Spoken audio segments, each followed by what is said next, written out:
Here's Red Barber, way out to the mound. That's already number 16, showing on the back of his shirt. And here is Jimmy Dykes' batting order for the Indians.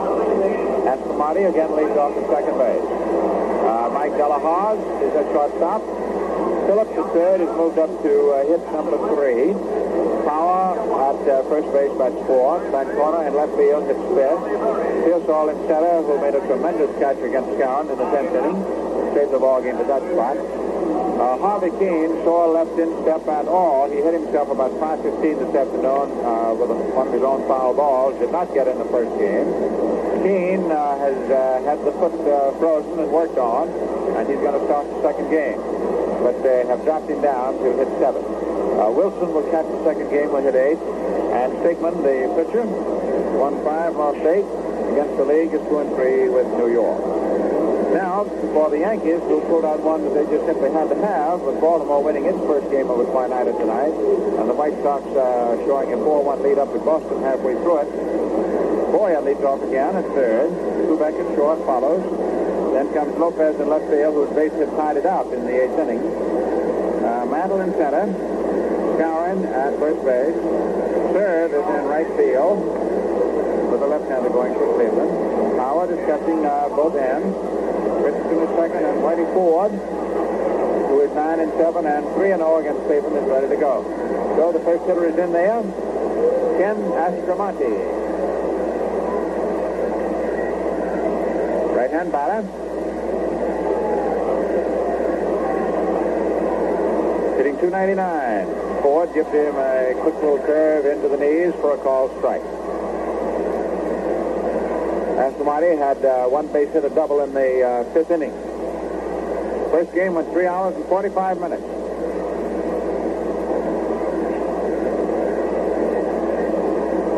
The time is called. First base umpire Charlie Berry finds an extra base. The groundkeeper had an extra base which they didn't use and inadvertently left it just in front of the fence and back of first base. So Berry said, well, I don't want anybody trying to reach that base and think he's safe. Red Crest is coaching down at first base. Luke Appleton at third. They pitch you the curve, low inside, ball 1. Appleton has come in here for the third straight time in third straight different uniform. The last time he was in, he was wearing the Detroit uniform before the switch of managers. Then he came right out back for Old Timers Day and had on his old White Sox uniform. Now he's in here with Cleveland and wearing the Indian suit. Whitey pitches the letup outside for ball 2. 2 balls, 1 strike. First hitter of game 2. The Yankees leading the season series against Cleveland now 11 games to 6. Pitches low inside, ball 3. 3-1. Single game, the White Sox at Boston. They end the 4 innings, and Chicago is leading 4-1. The Orioles won their first game from Kansas City tonight, 2-1, and at the end of 2 innings of the second, KC leads 1-0. As a ball bounced over the mound, back of second, through to center field for a base hit for Astromonti, and so the second game is joined. Single through the middle. First man up, first base hit, and we now have Mike Delahaz, who is playing some shortstop. He had a couple of brilliant plays. And in addition, he had a couple of base hits, a double and a single. He's a small right-hand hitter. Infield is tightened in against the butt if that's the way Dykes wants to play it, and the batter tries to butt and foul tips it back. Strike 1. Delahaz hitting at 269. See, we've got a fine crowd out here tonight, which should put the Yankees just about at the 1.25 million mark at home paid attendance. It's not just over that. Pitch is a change of pace, swung on, hit down to Richardson, who's up with it. Flips to Kubek. They got one to throw to first. Double play. So those 2 young men get it started, and the Big Moose finishes it 4-6-3. So we have 2 out, nobody on, no score, and here is Bubba Phillips. He's moved up to hit in the number 3 spot. In the first game tonight, Phillips, who was hitting 7th, had a couple of singles and a base on ball. bunts at the first pitch and fouls it across the third base line for a strike. The Indians here at 2 o'clock tomorrow for a doubleheader. The schedule originally called for this was a night game, a single, and a single game tomorrow. But, of course, we had rain out on a couple of occasions in Cleveland was in, including a Sunday doubleheader. So this was the only place to put them. The outfield, shades Phillips into left. Swings as a ground foul outside third to the third base catcher, Luke Appling. Old aches and pains makes him stop and throws the ball out to Whitey. 0-2.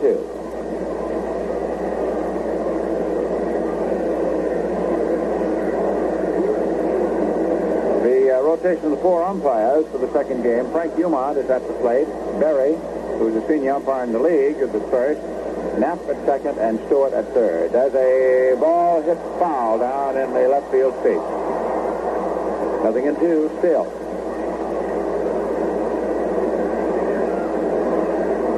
The Yankees are still sitting in first place by 1 full game over the Orioles.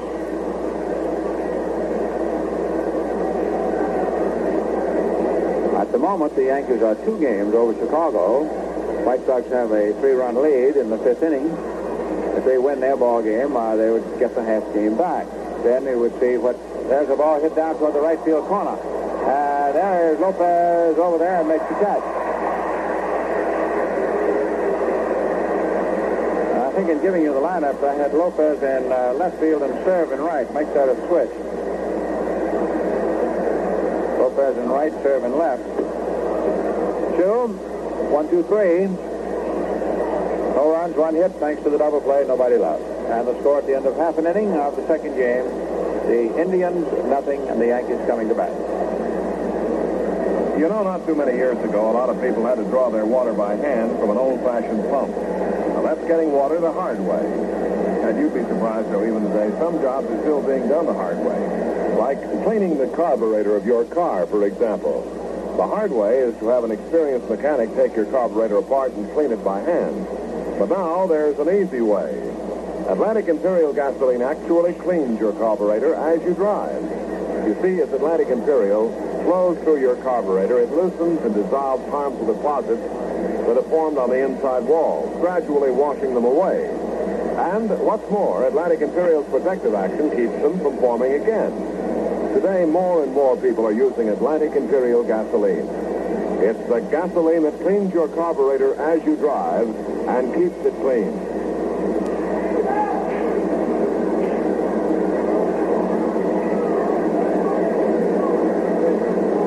1-5, lost 8, and 2-3 with New York.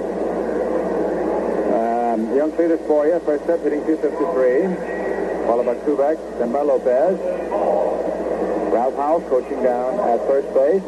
Frank Truzetti at third. Wilson catching the second game. Romano caught the first one.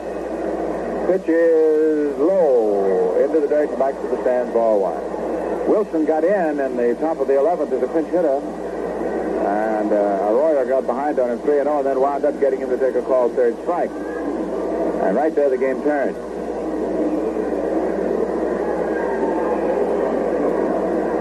Pitch is strike, just under the shoulders, 1-1. That's just straight away on Boyer. Power at first base, Astomati at second. The shortstop is Mike Delahose, and the third baseman is Bubba Phillips. 1-1 pitch, swung on and missed. That was the fork ball. Stigman has one, and that one sank, and you could see it. It comes down with a little off of it as far as speed is concerned, and it drops. All right, 1-2. That corner in left, Pearsall in center, Keene in right. A sharp inside curve is swung on and missed, and it is strike 3, and he's out. So Stigman fans the first Yankee hitter in this no-score second game. Kubek hitting 283 gets in. When the Yankees won that ball game in the 11th inning, Casey Stengel had no longer any bench except a couple of pitches. They were down just as thin as they could go, not an extra man to catch infield or outfield. Kubek cuts and misses on a slider, thrown hand high on the outside, strike one.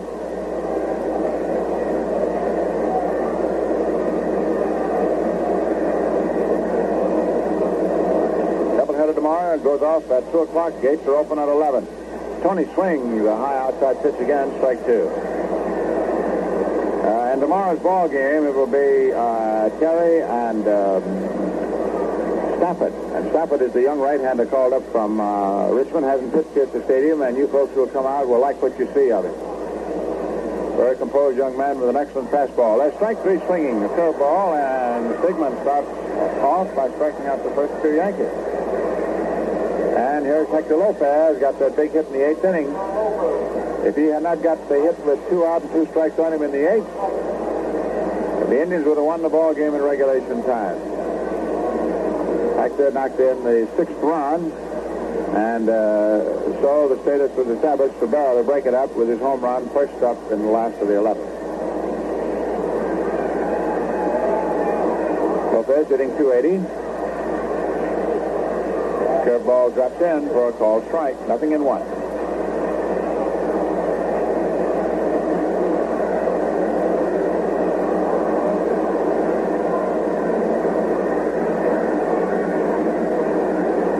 Strike one pitch is low inside.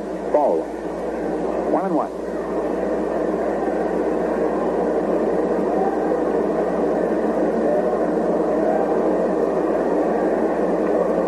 A strike.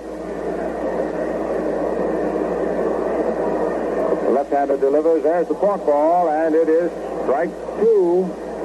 He caught the outside with it. Lopez checking his swing. But Dumont raises that right hand and says, that's it. 1-2.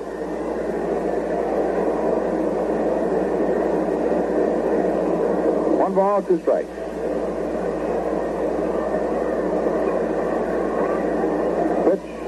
Swung on, foul back. Still 1-2. Jimmy Dykes, the last time he was here, was the manager of Detroit. Now he comes back in managing Cleveland. And when Detroit gets in here Sunday for the doubleheader, Joe Gordon, last time here managing Cleveland, will be managing the Tigers.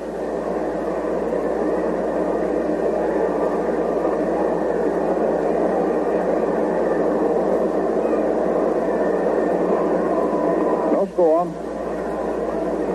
Stigman ready, deals, there's the ball swung on, hit down the right field corner, foul.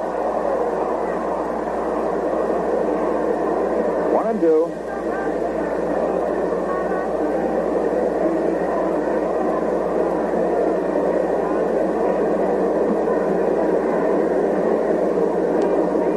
At the end of this inning, we'll run over the other games for you.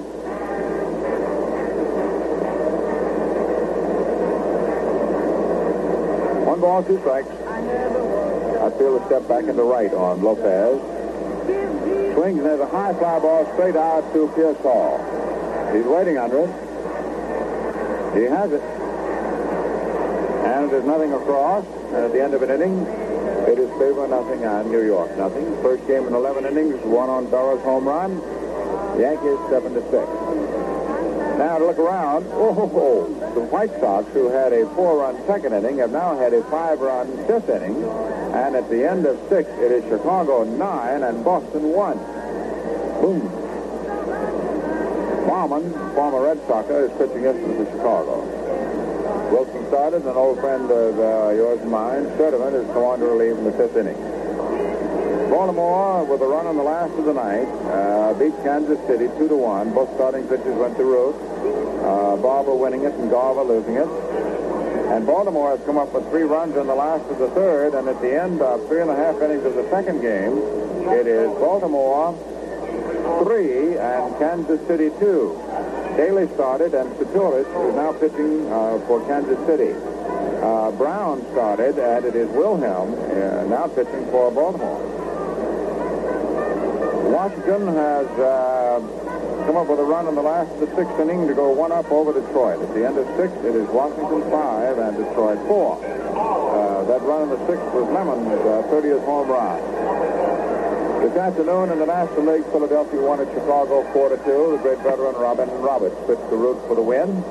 Tonight, Single game and the 4 innings, the Cardinals won and the Pirates nothing. Rodeo against Friend. Here's Big Power up. 4 pitches, low inside ball 1. First of a twilight doubleheader. At the end of 3.5 innings, Los Angeles 4, Cincinnati nothing. Milwaukee yet to start a single game at San Francisco. Power swings, fouls it off for a strike. It's 1-1. And the bulletin on the scoreboard, which is getting a tremendous hand, news that it just happened. Serve became father of 8th child, 5th girl tonight. And this is what the applause is for. The bulletin on the scoreboard, the applause is for the Serve family. The 8th child, a little girl. So we sure had a lot going on during this first game, didn't we? Foul ball back.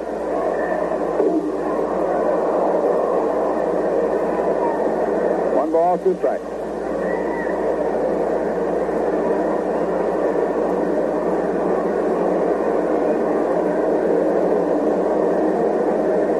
At the moment, Mr. Serve is out there in left field here at Yankee Stadium. Family's out in Kansas City.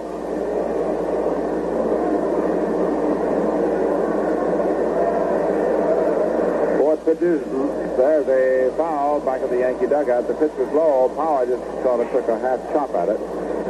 Count holding 1-2.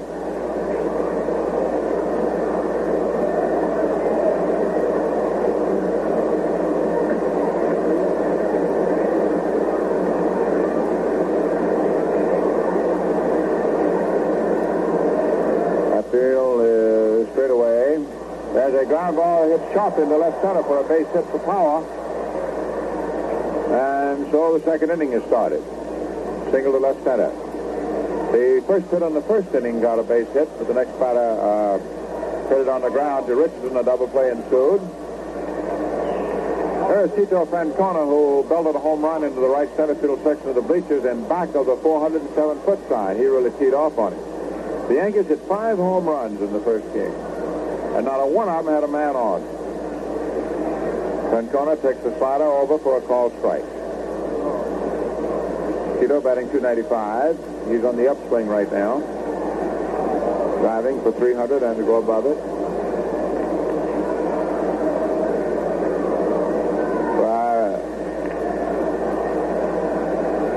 Just a second.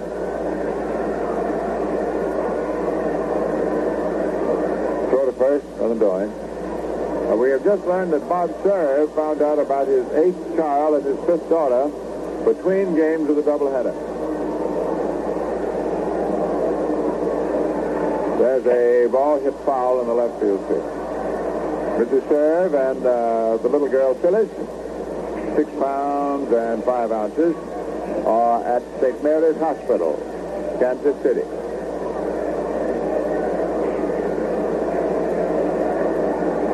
Power at first base and being careful not to stray off on Whitey, who has the best pickoff move in the league. Pitch to Francona is inside, and it is ball 1. 1-2.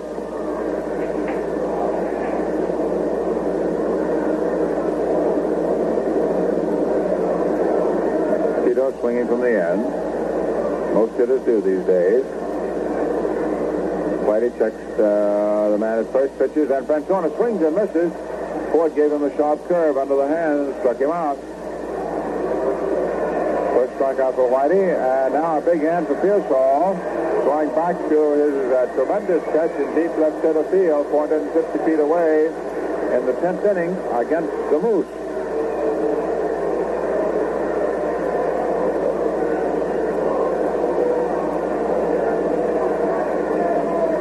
Whitey deals, and Pearsall swings and grounds it foul.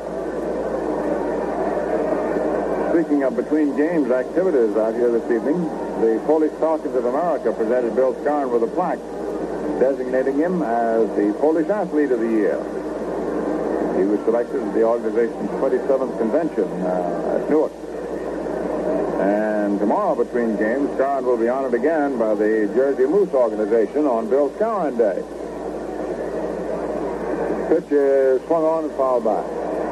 Apparently somebody neglected to tell Pearsall that everybody is supposed to be kind to Bill Skowron tonight and tomorrow. Well, that Pearsall broke his heart. Skowron, I know he appreciates that flag, but he'd give 12 of them if that ball had gone safe.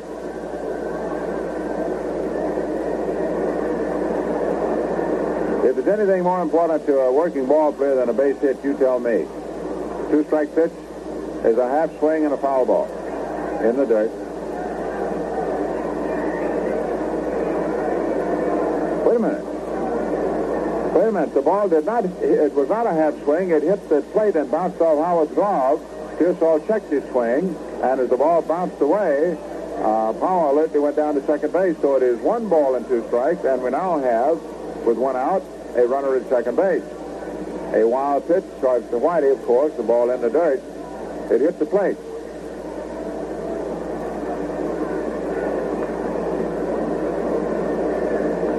So that is a horse of a different color. Now the runner is at second. The 1-2 count at the plate. And Whitey throws back there. Richardson coming in. And the throw almost went off in the center field.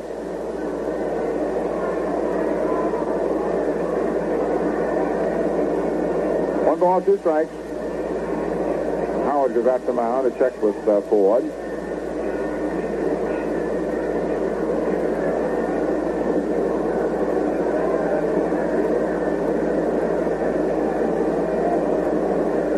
Pearsall moving at bat back and forth. Pitch. Low. Howard came up with it. Ball 2. 2-2. Be very interested to see the attendance figures when they come in later tonight. Got a real crowd out here.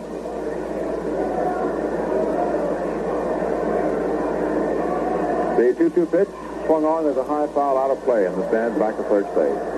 We have no score. Cleveland now has a threat going. Runner at second base, 1 out. Single. Wild pitch.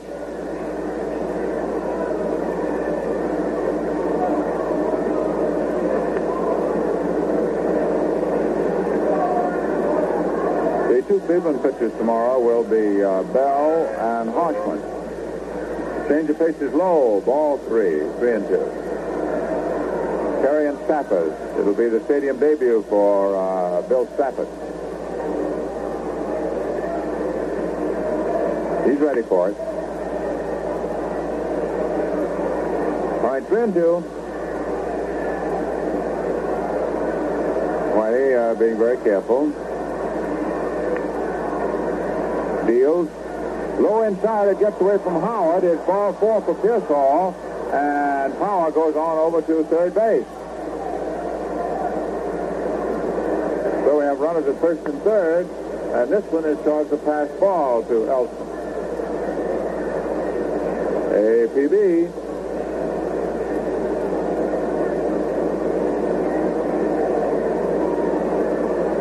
So, runners at first and third, 1 down. Now, wait a minute. This isn't Keene. This is Keogh. So I guess Keogh simply, Keene just simply can't go it on that left instep that he hit a foul ball down on during batting practice about 5:15.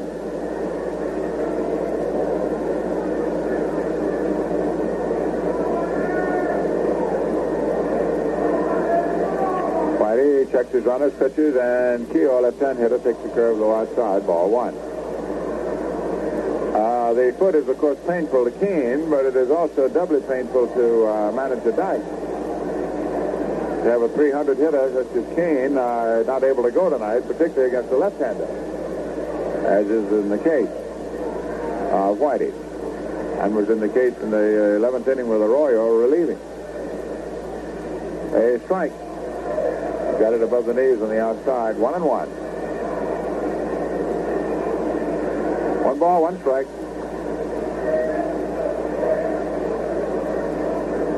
We have no score, and the Indians threatening. Keogh hitting .249. Plate umpire Umart orders the ball brought to him for inspection. He's checking it.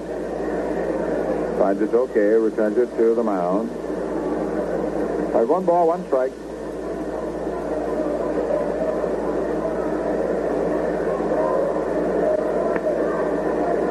That's it around toward right. They give Keogh the gap in left center. Infield double play depth. Pitch is good for a called second strike, just above the knees on the inside. That was Whitey's sinker.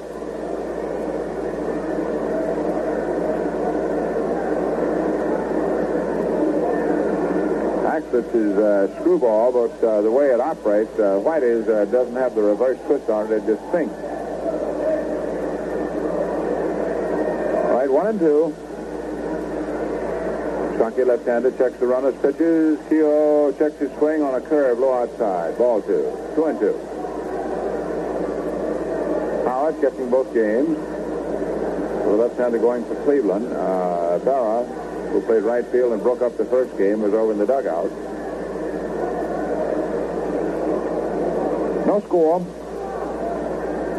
Ford is having to walk a tight wire right now. Keogh leans in. The pitch swung on as a ground ball to Skowron, foul. Just outside first base. Still, Pearsall returns to first to resume his lead at that point.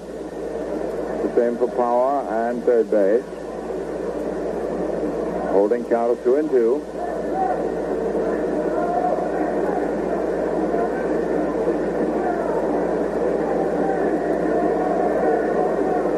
Two balls, 2 strikes.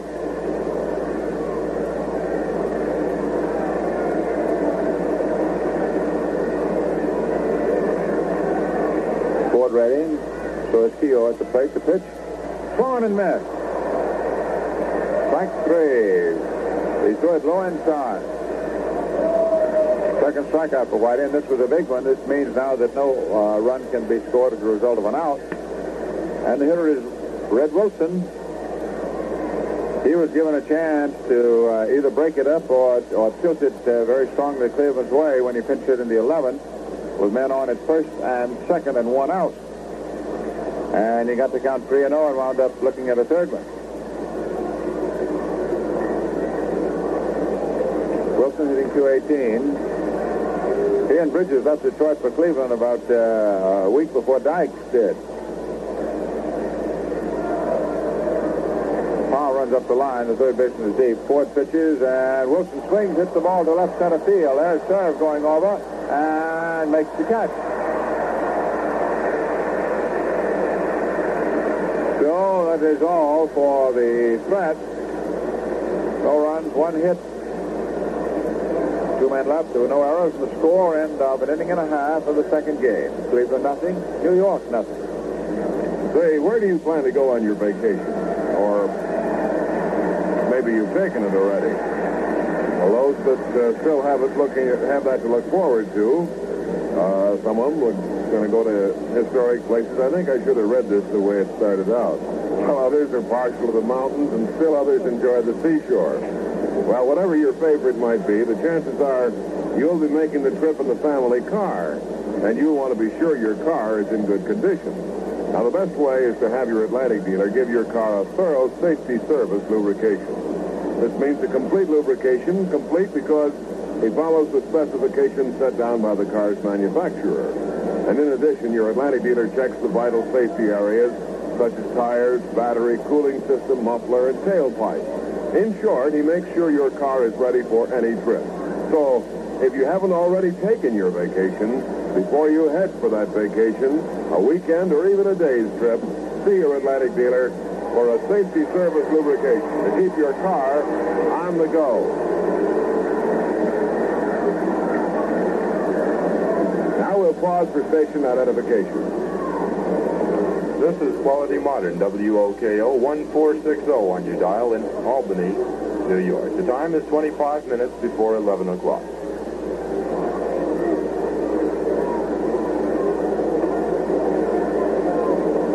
Mantle stepping in to be the first Yankee hitter last of the second inning of the second game. It is no score on the second one. The Yankees won the first in 11 innings on Berra's home run, 7-6. Mantle also had a home run early in it. Takes the pitch high outside from left-handed Dick Stigman for ball 1. Mickey hitting 274. Leads the majors in runs scored, 99.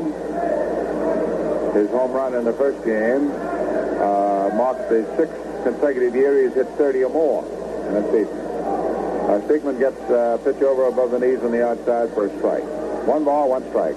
Against the left-hander, Mantle is, of course, hitting right-handed. Pitch is low outside, ball 2. Of course, there's one record that Mickey holds. Nobody's even close to. And that is the most time switch hitting a home run from either side of the plate in the same game.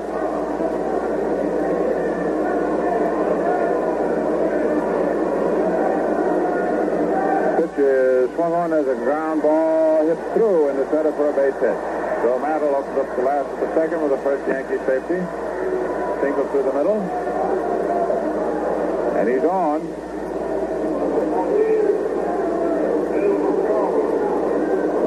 Times has Mantle in his major league career hit in a game a home run batting right-handed and a home run batting left-handed. I think the next hitter in that line has 2 such occasions. Now we have the Moose. Right-hand batter. Takes a curve, low inside, ball 1. John hitting at 311. Pearsall robbed him in the 10th inning of a certain triple, at least a triple. In the 8th inning, Scarron started it off with a home run. That's when the Yankees came up with 3 to get the ball game tied. He earlier had a single. Takes the pitch inside, ball 2.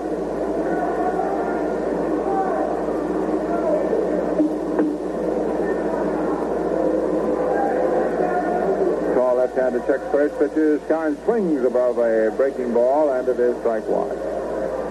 With a curve that darted under the knees. 2-1. Doubleheader tomorrow at 2 o'clock. Gates will be open at 11, and the same for Sunday. Starting time for the doubleheader with Detroit is 2, and the Gates at the Stadium open at 11. 2-1 pitch. Swung on and missed. And it is 2-2. Broke the slider in there. They started out the season with Stigman relieving.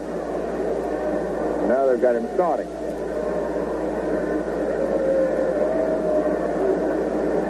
No score.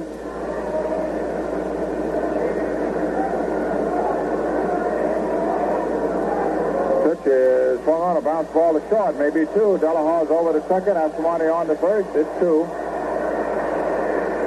So each side now has a double play. This one was 6-4 to 3. And Bob Surd being given a round of applause.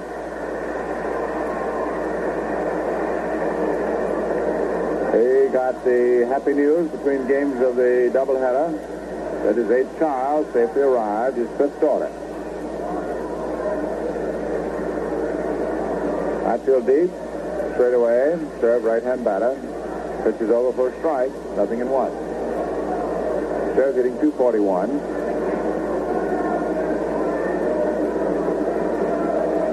Now, let's see, Stigman,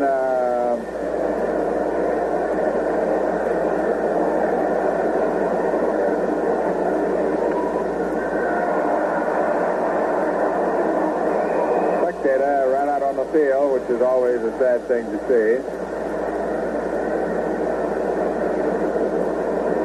Time called.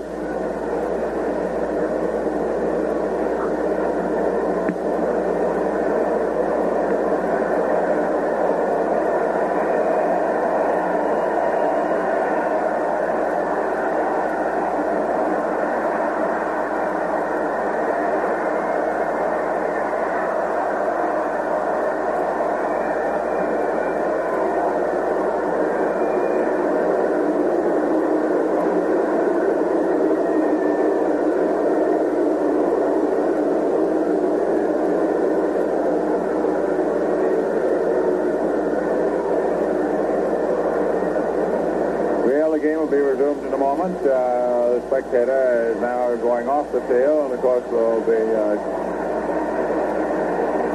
taken out of the ballpark.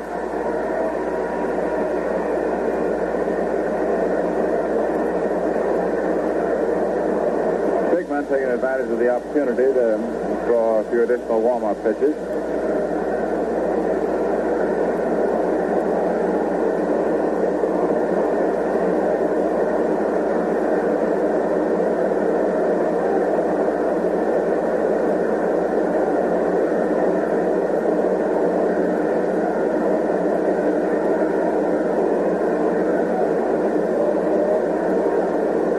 Pitch to serve is swung on and hit right back to the mound. No, halfway to the mound. The catcher grabs it, throws to first, and serve is out. Wilson making a nice play. The ball was dying as it started to the mound. No runs, 1 hit, and the total to the end of 2 innings.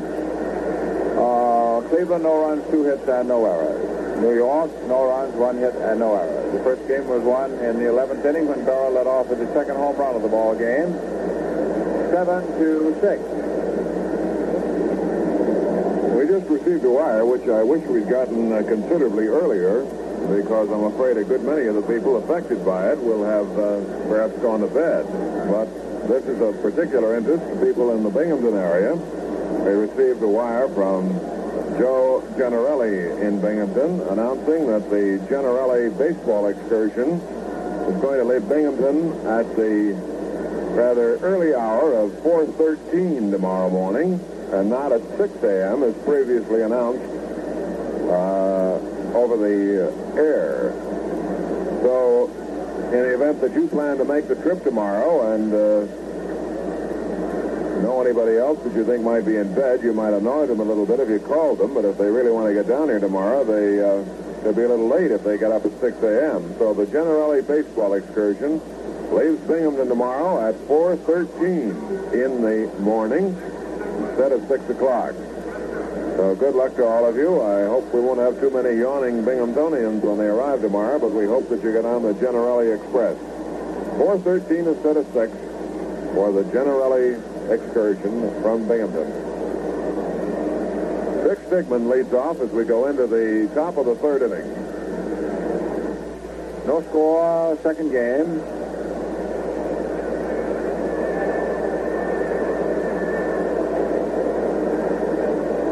Whitey studies him. Stigman is a good hitting pitcher, 7 for 26. Cuts there, the ground ball wide of third to Boyer. Intercepts, throws over to first, and Stigman is easily out.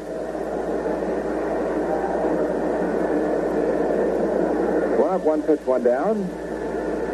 And the boy from Brooklyn, Ken Astromonte, singled through the middle in the first inning. He's now hitting .302.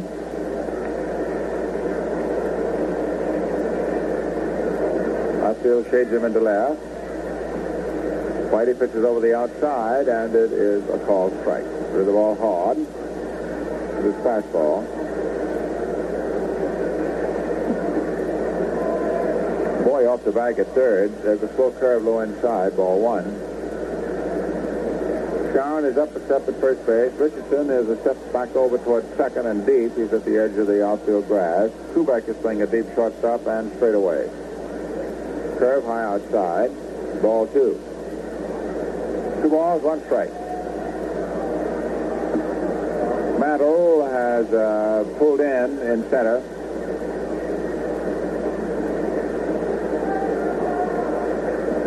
Pitches low inside, a curve, ball 3.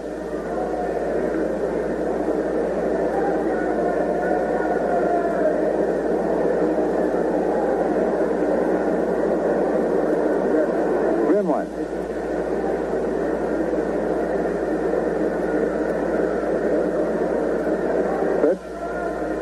Inside, ball 4, and Whitey walks him.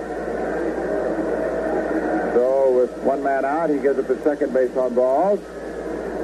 And we have Mike Delahose. We had to bring him up from Mobile when Woody Hell broke a finger. And he has shown him a lot of shortstop. and hitting 279. 269. So the first, nothing doing. Infield in double play depth. Outfield straight away. Pitch high outside, and it is ball wide. Lopez has shortened up a step out and right. Mantle has shortened up an additional step in center.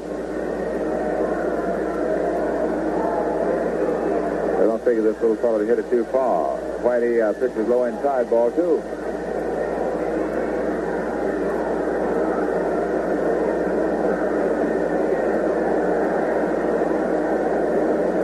No score, one out here in the third inning of the second game.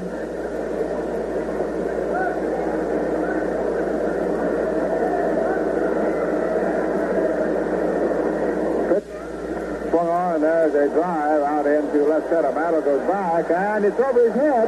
He played in too short. And here is Astromonte scoring, and De La Hosa didn't think he could hit it that far. It's coming in a third for a triple. Well, we had hardly finished saying that they didn't figure the little man to hit that far, and they had shortened the outfield, and he hit it over Mantle's head. And Mickey had to retrieve the ball at the edge of the running track in front of the monument. A triple and 1-0 Cleveland.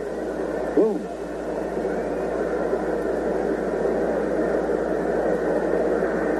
Astromonte scores on a breeze.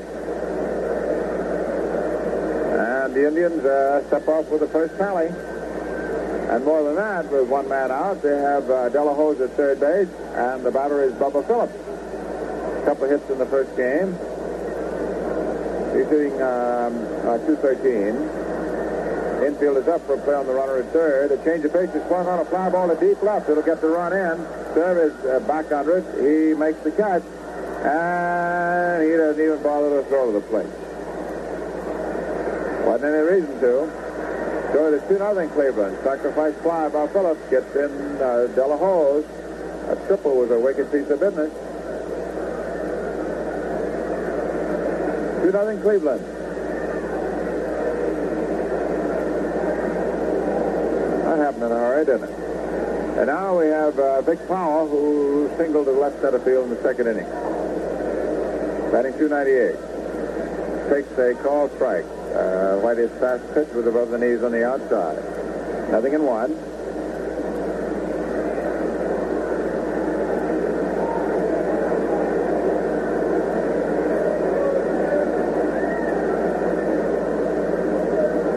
Strike one pitch. Curve swung on and missed. Strike two. The bulletin on the scoreboard here at the stadium. Pitching tomorrow. Yankees, Terry Stafford. Indians, Bell, Hoshman. First game is 2 o'clock. Gates open at 11.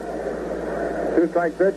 Swung on. There's another halfway back to the mound. Whitey has the ball. Get away from it. It had reverse English and scooted away from him as he grabbed it. Power is safely on at first base. And this is a ticklish one for the scorer. They give it a base hit. He nubbed that ball, and sometimes they sort of act like wiggle worms. And Whitey grabbed for the ball, and it just twisted away. The scoreboard flashes the hit sign, and some of the spectators, the unofficial scorers, boo a little bit, not realizing that that ball twisted away. And here is Tito Francona swinging and fouling this one on the ground, back over toward his own dugout. So a little grubworm single for Power.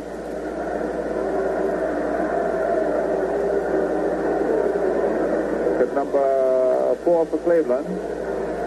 The Indians leading 2-0. The outfield is well swung into right on Francona. A curveball spins over for a call, second strike. Whitey came from by way of first base for that with a left-hand hitter up. Tito hitting 294. He was the Indians' man of the year last season. 2-0 Cleveland. Curve is reached for, foul back on the screen. Still 2 strikes.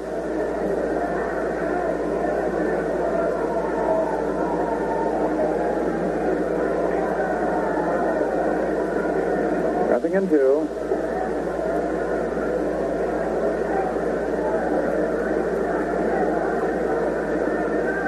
As the ground ball hit the second baseman, Richardson takes on a big bounce. He could go either way. He goes to first to Skowron for the third out. So for Cleveland, 2 runs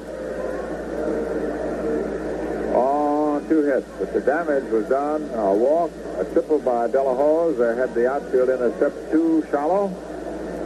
And then the sacrifice fly. Score, end up 2.5 innings, second game. Cleveland 2, New York nothing. Elston, who is catching both laps, accounted for the Yankees' first run when he hit the first of 5 Yankee home runs in the first game. That was his only hit.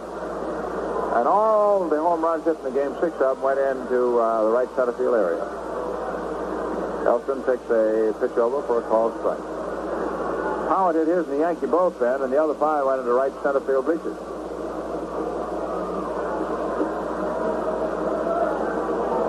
Outfield deep, straight away. Stigman delivers as they change of pace, hit out to left center. Pearsall coming on, he can't get to it. The ball is in for a base hit. So Howard starts off the last of the third with a single to left center. Hit number 2 for New York. And Bobby Richardson hitting 249.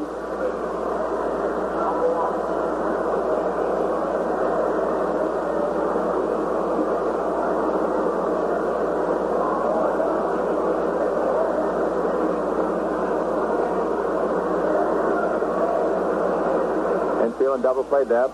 With Cleveland leading 2-0. Curve is low inside, ball 1. Nobody out, last of the third. Stigman has excellent breaking stuff.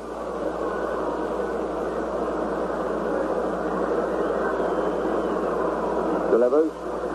And Richardson swings above a curve. Strike 1. 1-1. Bell, who will go in 1 game tomorrow for Cleveland, throws very hard. Some people tell you he's as fast as anybody in the league. Maybe faster. Hoshman is a veteran pitcher who has an excellent screwball, left-hander. 1-1 pitch. Strike 2. He buzzed that one in across the inside, off the hand. 1-2. 1 ball, 2 strikes. Howard is at first. He's led off the last of this third with a single. Stigman delivers, and Richardson hits another foul across the third base line. I believe he hit above a fork ball. The end of 8 innings, the White Sox 9 and the Red Sox 2. The end of 5 innings of the second game, Baltimore 7, Kansas City 2. The Orioles won their first game. They're playing a doubleheader tonight. They won their first one 2-1. The White Sox game up at Boston is a single. At the end of 8, it is Washington 5, Detroit 4. Pitch. Swung on, fouled off again. Breaking ball around the knees. Still 1-2.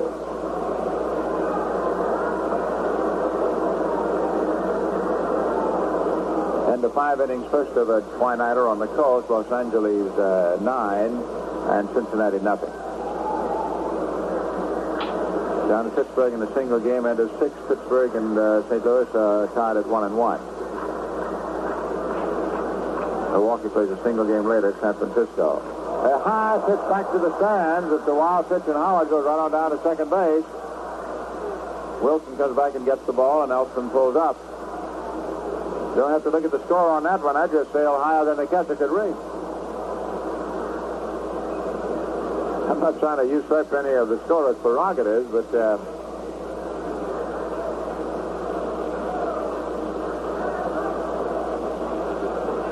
ball didn't even touch ground till it hit the sand.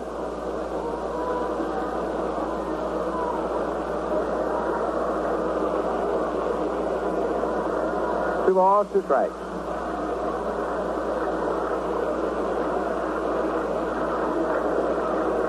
Stigman his opportunity for a force play or a double play gone by wild pitch delivers. They change of pace high outside, ball 3.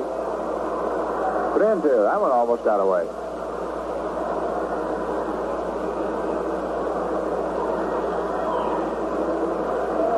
Three balls, 2 strikes. I have heard heard managers, coaches, pitchers say that the number one reason for wild pitches is a conscious effort to try and get too much on the ball. 3-2 pitch, swung on, hit down to second base. Astromonte up with it over to first. Richardson is out. And Howard moves on to third. The importance of the wild pitch is that had that same ball been hit to the same direction, without the wild pitch, you'd have had a double play and an easy one. As it is, with the wild pitch in, you have only one out, and you have Howard over at third. And in a Cleveland 2-0 ball game, that is a big situation. One down, and the batter is Whitey Ford. Left-hand hitter, and very serious about his hitting. Infield halfway up, Howard at third. It is 2-0 Cleveland. Second game. The Yankees in 11 innings took the first, 7-6. Pitch is high to Whitey and inside, ball one. The Yankees came up with 3 runs in the 8th inning of the first game to tie it. And then in the last 11th, Mr. Berra hit his second home run of the night, and they went into the clubhouse. 1-0 pitch to Whitey. Swung on. There's a fly ball out to Pearsall and not too deep left center field. He makes the catch, and Howard bluffs his run up and then goes back. The throw is wide. Howard could have made it, but of course he didn't know it. Neither did Cazzetti. It looked funny to the fans because Wilson had to move about 20 feet off the plate to get Pearsall's throw. But Howard had stopped and gone back to third. Now, had anyone with extrasensory perception been able to have sent by a spiritual communication word to Mr. Howard that the throw would have been wide, I'm certain he would have come right on. And when you start down off third on a short fly ball, you either go or you stop. So we have 2 out. The ball was not nearly deep enough for Howard to have scored on. And here is Boyer, who was struck out in the first inning. He's hitting 252. 2 down, the infield back. Outfield straight away. Howard at third, 2-0 Cleveland.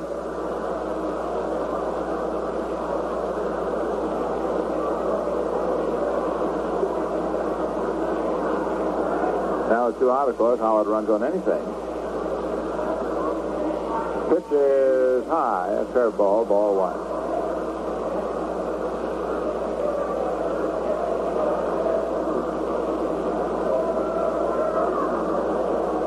There's one thing certain about having 2 men out, it makes base running very simple.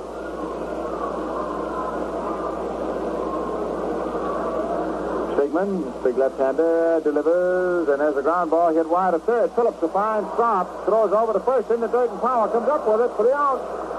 Well, it took a jump at third base and a pair of quick hands at first. And that's the bid. Boyer thrown out. That was a good play both at third and at first. No runs, 1 hit. Here are your totals at the end of 3. 2-4-0 for Cleveland, 0-2-0 for New York. And as we set the stage for the triumphant return of Mr. Recheduled, we'll pause for station identification. This is Quality Modern, WOKO, 1460 on your dial in Albany, New York. The time is 1 minute and 30 seconds before 11 o'clock.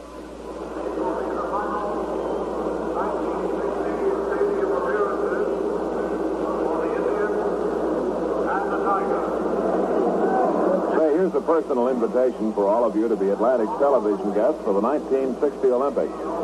The exciting and colorful games got underway today. Check your local television listings for the time and channel.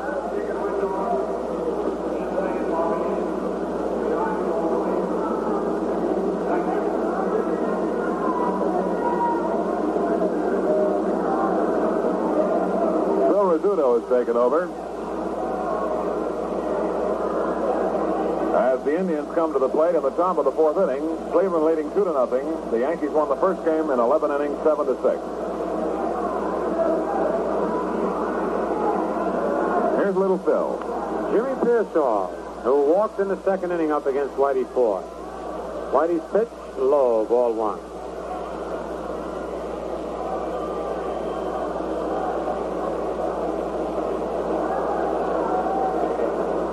Here's the windup. Slow curve ball. Line to right field. A base hit. Pearsall goes to the opposite field. And Jimmy's on with a single. Trying to draw a throw from Lopez, but he doesn't do it. He went quite a ways around first base. That's hit number 5 off Whitey Ford. And it brings up Marty Keough, who struck out in the second inning. Boy, the Yankees sure won a thriller in that first game. Gave this big crowd here tonight a thrill. Keough, left-hand hitter. Stretched by Whitey. Pearsall with a short lead off first. Skowron holding him on. The pitch to Keough is bunted out and missed. Strike one.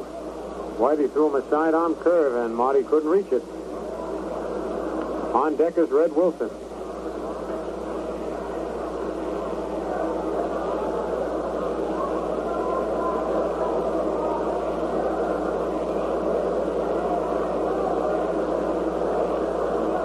Again, Whitey set.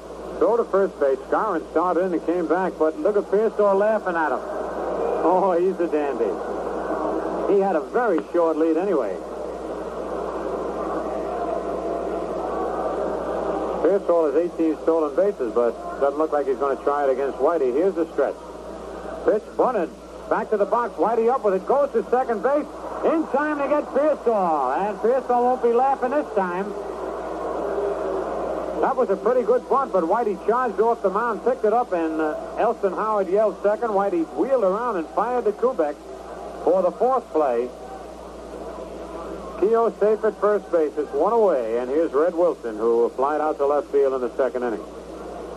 Cleveland 2 and the Yankees nothing. The Yankees won the first game 7-6 in 11 innings when Yogi Berra homered, leading off in the bottom of the 11th. His second home run of the night. Yankees had 5 home runs in that first ball game. Pitch to Wilson is pop foul down the right field line, strike one. Same two teams meet tomorrow afternoon, the big doubleheader. Might as well stay right here. Sleep up in the radio booth. Be ready for the game.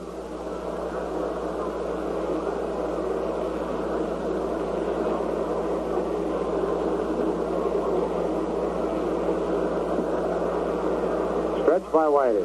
Pitch is popped to right field. Hector Lopez moving back under it. Makes the catch. Keough hustles back to first base. That's two-way, and will bring up the pitcher, Dick Stigman. Stigman, not a bad hitting pitcher. Came into this game batting .269. That's him right-handed.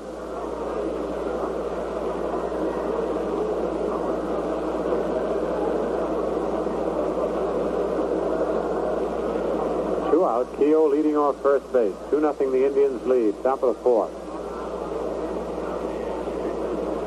Throw to first. Keough is back. White Sox beat Boston 9-2. Baltimore won the first game for doubleheader 2-1. They lead the second 7-2. There's the curve over. Strike one call.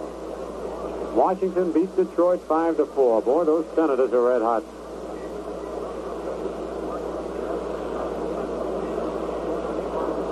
Stretch and the pitch. Fastball is inside. 1-1. On deck, Ken Aspromonte.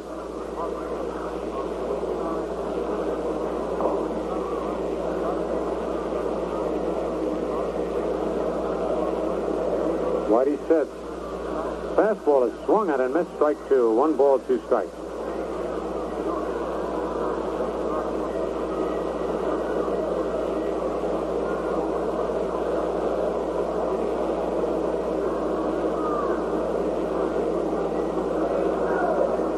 Here's the 1 ball, 2 strike pitch. Slow curve foul at the plate.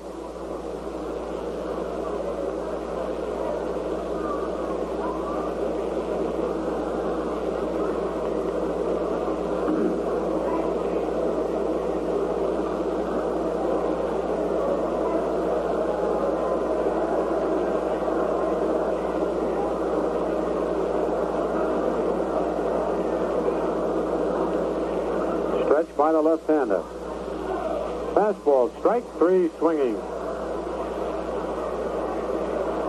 Whitey's third strikeout, and for Cleveland, in the top of the fourth, no runs, 1 hit, no Yankee errors, 1 man left. Score at the end of 3.5 innings, Cleveland 2 and the Yankees nothing. Say, has your car been holding back on you, performing with less than its usual power? Well, your trouble could be a dirty carburetor, something that can happen to any car. So that's one reason you should be driving with Atlantic Imperial, the gasoline that cleans your carburetor as you drive. You see, as Atlantic Imperial flows through the carburetor, it loosens, dissolves, and gradually washes away carburetor deposits that can cause loss of power, frequent stalling, and gasoline waste. What's more, Atlantic Imperial's protective action keeps these deposits from forming again.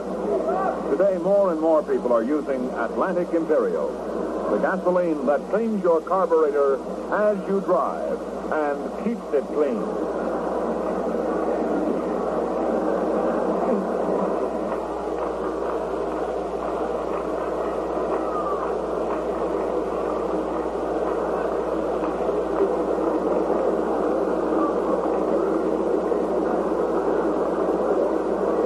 Bottom of the fourth, Tony Kubek, who struck out swinging in the first inning, leads off.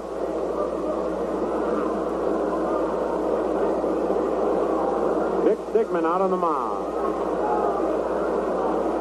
Tall left-hander with a live fastball and a sharp breaking curve.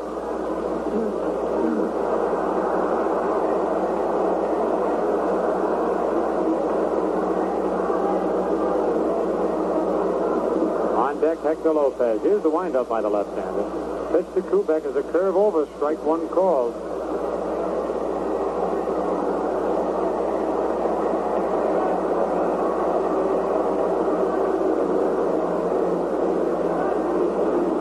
Stigman ready again.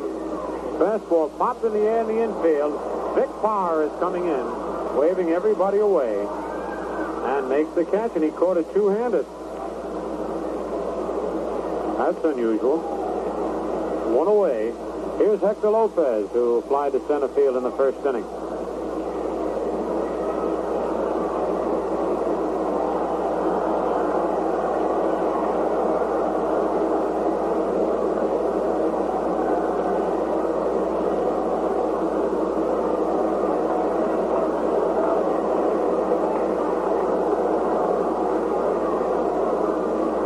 First pitch to Lopez is right in there. Strike one called. Frank Umont calling balls and strikes in the second ball game.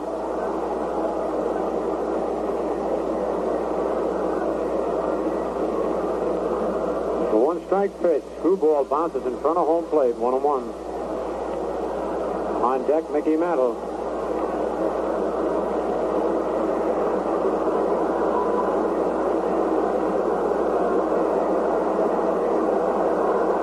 Pearsall's giving the crowd a thrill out there in center field.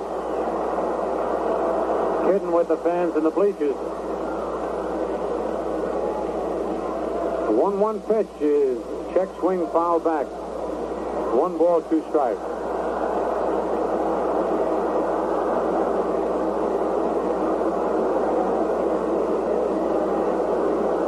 One out, nobody on. 2-0 Cleveland leads.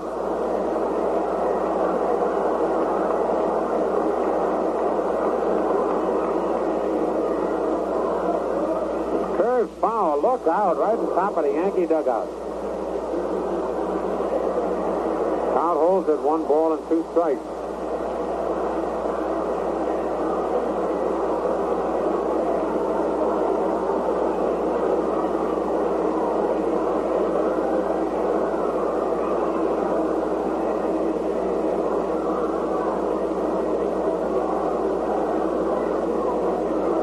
Here's the windup by Stigman. Fastball is low, 2-2.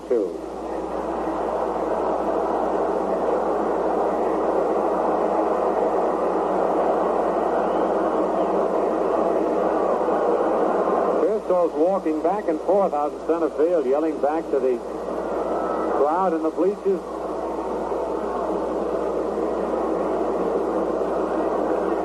Everything he does, the crowd roars. He's a dandy. The 2-2 pitch. Curve a little high. Ball 3. 3-2. Look at Pearsall yelling out there. He thought that pitch was a strike.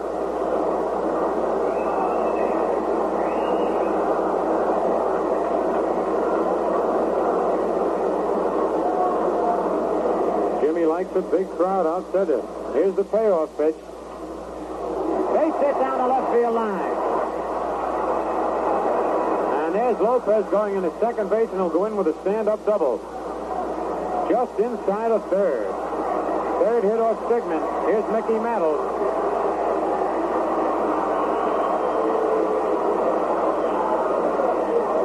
Mickey singled to center field in the second inning.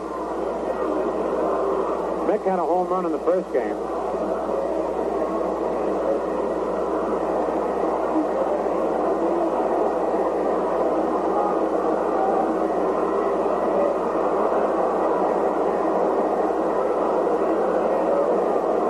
All the Yankees are up on the steps of the dugout looking at Pearsall.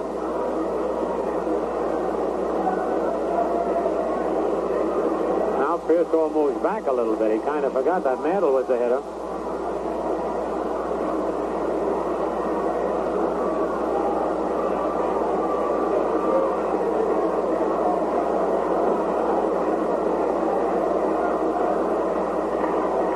Sets.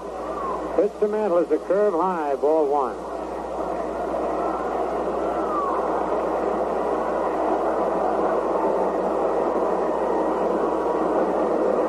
One out.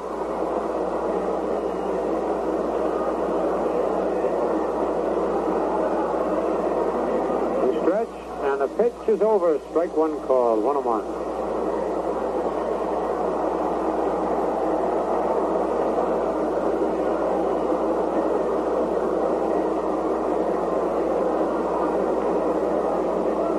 Skowron on deck.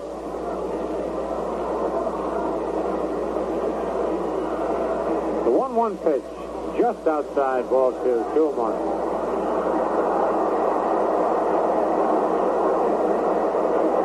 Pearsall is umpiring from center field, and now Umont wants Pearsall to stop it. On that pitch, which was close, Pearsall waved both arms at Frank Umont. Here comes Jimmy Dykes out. Umont started to walk out towards center field and telling Pearsall to stop it.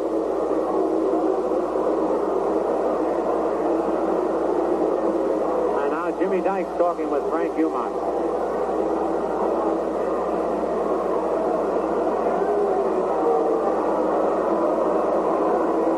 Two balls, one strike, one out. The hand for Jimmy Dykes.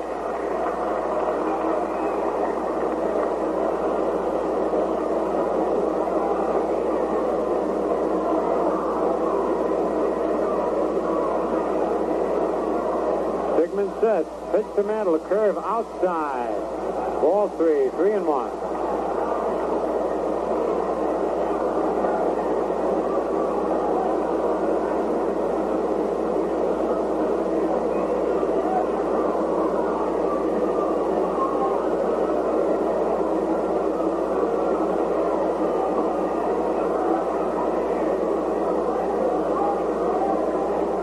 Pitch, high, ball four. There's the first walk given up by Sigmund. Mantle walks. Lopez is at second. One out. Here's Bill Skowron, who bounced into a double play in the second inning.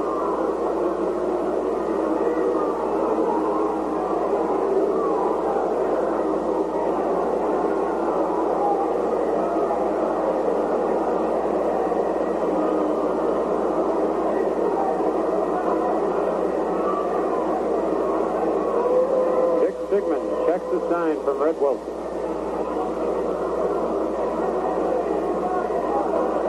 Goes into the stretch position. Pitch to Skowron is hit on the ground. Foul outside of third. Rolling down the left field corner. One strike on the Moose.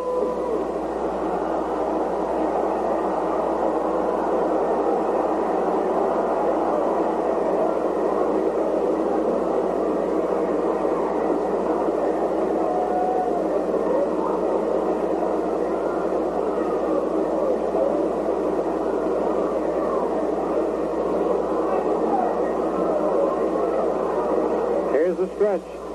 The pitch is high, ball one, 1-1.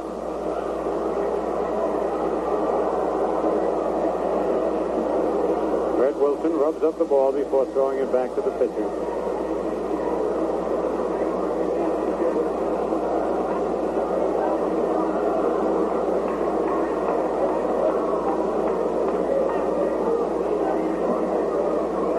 Stigman ready for the 1-1 delivery.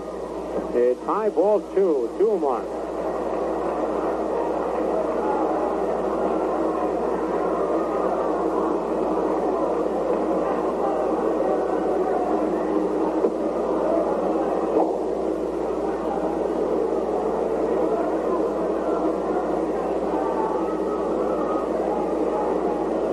Hector Lopez leading off second, Mantle off first. Here's the stretch. The pitch is right in there, strike 2. Looks like Moose wasn't quite ready for that pitch. 2-2 the count. Looked like Stigman quick pitched him.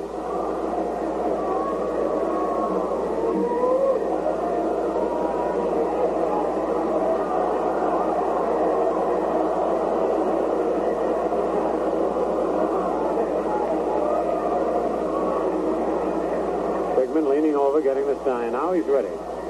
The 2-2 pitch. Strike 3 swinging went after a high fastball. Didn't get it. Third strikeout for Stigman. And it brings up Bob Serve, who bounced out in front of the plate, thrown out by the catcher.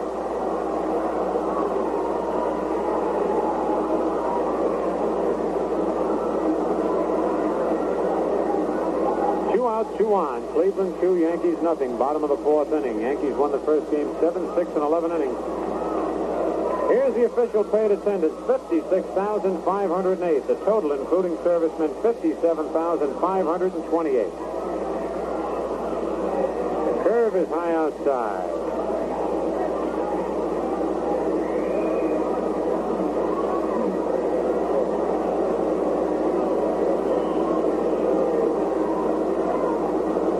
One ball, no strikes on serve.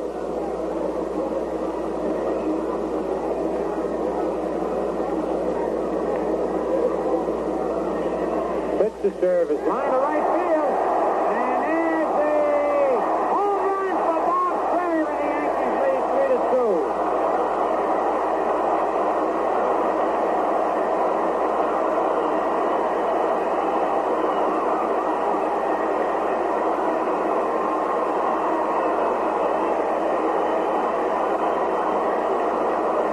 So Bob Serve, who got the happy news tonight that his wife presented him with their 8th child, a baby girl. They have 5 girls and 3 boys. Comes through with a home run, his 13th of the year. And the Yankees lead 3-2 with 2 on and 2 out. Serve slice one just inside the foul pole. Howard takes the pitch high, ball 1. The home runs have paid off for the Yankees tonight.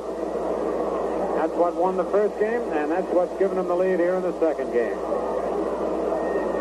Howard swings and lines one to deep left field, and Francona makes a running catch in left center field. Howard hit that right on the nose. For the Yankees in the bottom of the 4th, 3 runs, 2 base hits, no Indian errors, nobody left in the score at the end of 4 full innings. The Yankees 3 and the Indians 2.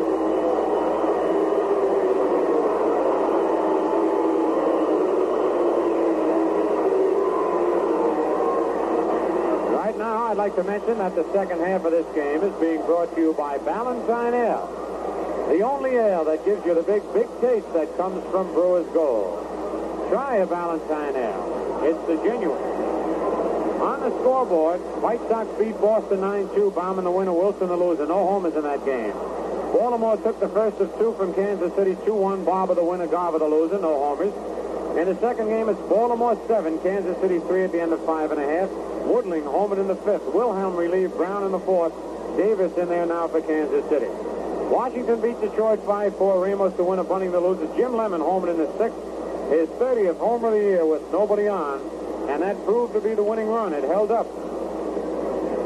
This afternoon in the National League, the Phillies beat the Cubs 4-2. Roberts the winner, Anderson the loser. Walls homered in the 6th with 2 on. Callis in the 8th with nobody on. Cardinals are leading the Pirates 3-1 at the end of 7.5. Friend against Brolio. Dan Musial homered in the 7th with 1 on to put the Cards in the lead. The Dodgers are leading Cincinnati 9-0 at the end of 7. Osteen against Craig. Locker home in the third with 2 on. And Milwaukee at San Francisco. Spahn against Miranda. Spahn going for his 283rd win of his major league career. Ken Aspromonte, who singled a center and walked and has scored a run leading off. We're in the top of the 5th. Pitch to Aspromonte. Outside, ball 1. So the Yankees jump out ahead now. 3-2. Fastball hit deep to left field. That ball is a hit the foul pole. A home run for Ken Aspromonte.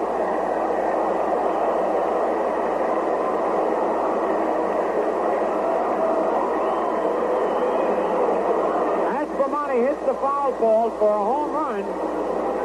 His 7th homer of the year. And it's tied up once again, 3-3.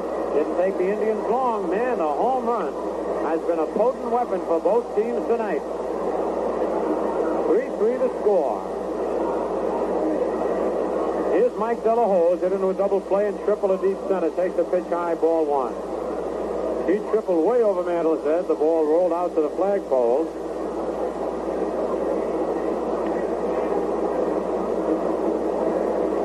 The 1-0 pitch is low, ball 2, 2-0. So we've got a brand new ball game here in the top of the 5th inning. Boy, you think the fans haven't had their money's worth tonight. The 2-0 pitch. In there, strike 1 call. Man, we've got a doubleheader tomorrow and a doubleheader Sunday.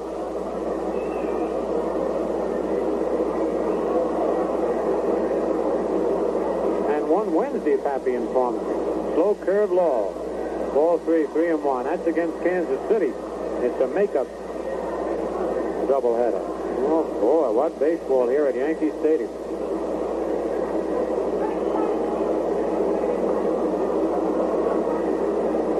Bubba Phillips on deck. The 3-1 pitch. Strike call, 3-2. De La Hoz drove in a run with a triple and then scored on the sacrifice fly by Bubba Phillips.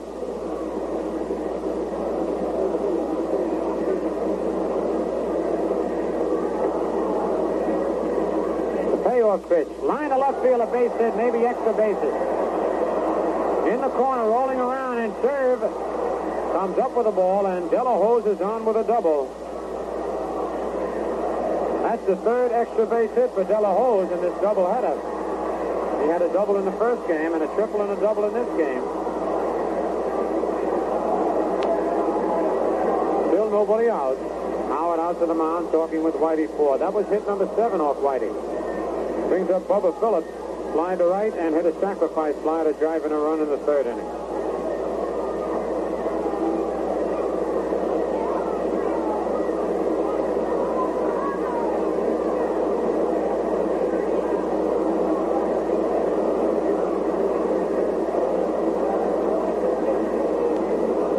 Vic Power is on deck.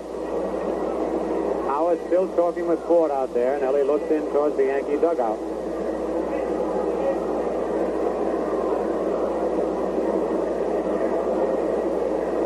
3-3 the score. De La Hoz at second. Nobody out.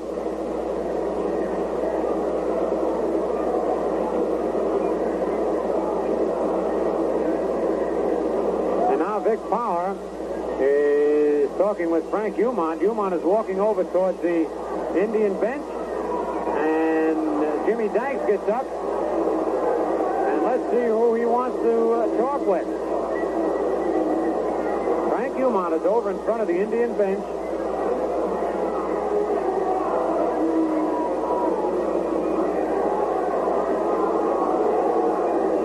Wilson, the catcher, is up. Boy, you think Umont's not mad. You ought to see the way he's walking with his jaw sticking out. Boy, he is hot. I tell you, any more noise from that Indian bench, and he's going to run somebody, boy. And he's out of there. Somebody's out. Let's see who it is. Jimmy Dykes is coming out to argue now with Frank Umont. Umont has thrown somebody out of the game. I don't believe it's Jimmy Pearsall this time.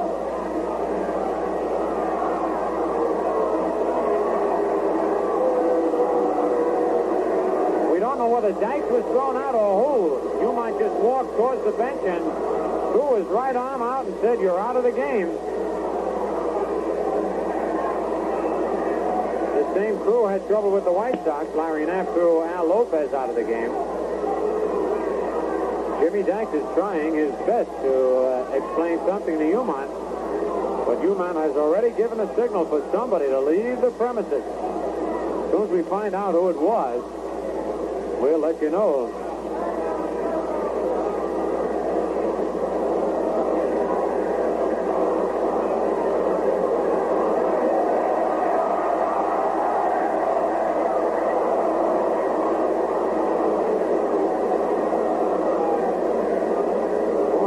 The natives are restless tonight. Boy,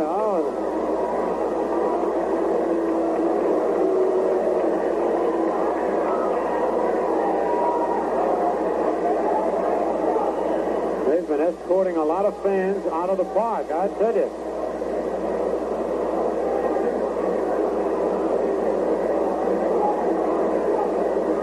Jimmy Dykes gets his favorite spot in the corner of the dugout, or whether he has been thrown out of the game, or just who has been thrown out.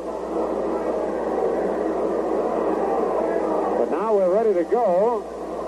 There's action on the field and off the field, all over the park. Bubba Phillips steps in, and we're ready to play ball. Delahoe's at second. The score's tied 3-3. Nobody out. Pitch to Phillips is hit. Base hit in the left field, and Delahoe's is going to score. And Phillips is trying for two to throw to second. Not in time. He's got a double. And the Indians lead 4-3. Bubba Phillips drives in his second run of the ball game. As Cletus Boyer lunged at the ball, slowed it down as he tried to backhand it. It rolled into short left field. Before Serve could fire it to second, Phillips was in with a double. Delahoe scored, and here comes Casey Stengel.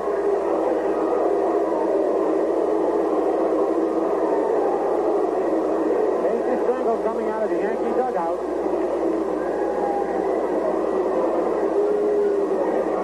What a night tonight. That first game was enough to have everybody satisfied, but this second game is a replica of the first game. Casey's out on the mound with Howard and Ford. Casey's looking out to the bullpen, and he's signaling for somebody. He wants somebody out of the bullpen, so that's all for Whitey. Whitey has gone 4 innings plus. Didn't get anybody out here in the fifth as he gave up a homer and 2 doubles. He allowed 8 base hits, walked 2, struck out 3, has allowed 4 runs so far. Bubba Phillips at second is Whitey's responsibility should he score. First game won 11 innings before Yogi Berra broke it up with his second home run of the night. Right now, the Indians are leading the Yankees 4-3. We're in the top of the 5th inning. There's nobody out. Bubba Phillips is down at second base, and the batter is Vic Power, who was 2 for 2, single to center, and beat out a single back to the box.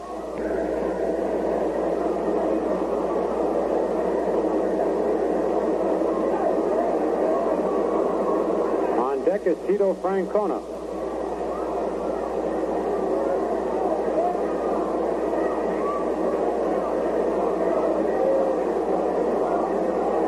Duran ready, checks the sign from Howard. Duran with a big stretch over his head. The pitch is popped to right field. Phillips is tagging up. Lopez under it, makes the catch. There goes Phillips to third base, and he's going to make it. So Bubba Phillips moves over to third on the long fly to right field by Vic Power, and it brings up Tito Francona. Francona struck out and bounced to second base. And on deck is Jimmy Pearsall. One away.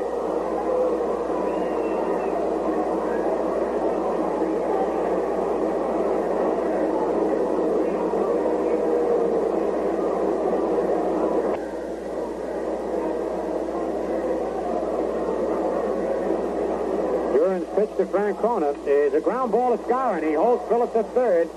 And chasing Francona, he tags him, and Phillips holds at third. Nice play by the Moose.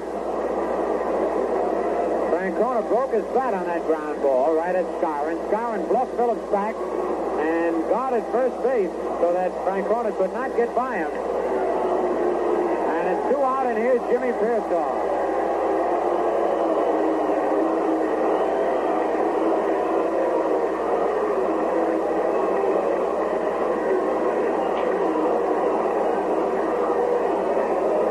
Pearsall has walked and singled,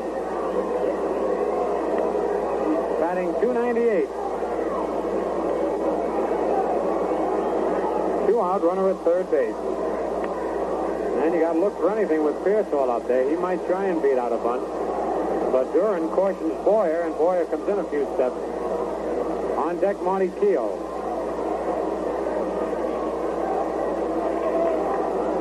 First pitch to Pearsall. Inside, ball 1.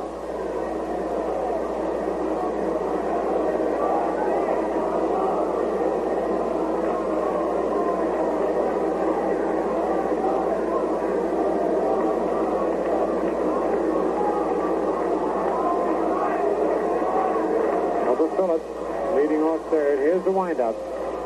Pitch, almost a wild pitch. Nice play by Howard as he backhanded one out of the dirt. And Howard uses that catcher's glove like a first baseman's mitt. You can scoop him up one-handed out of the dirt. 2-0 on Pearsall. Duran trying to put a little extra on his fastball is losing the plate.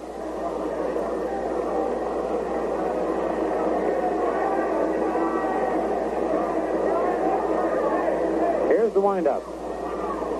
Pitch inside, ball 3.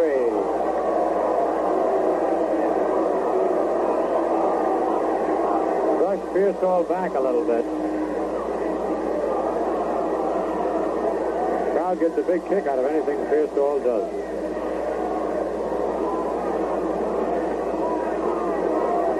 Three or nothing.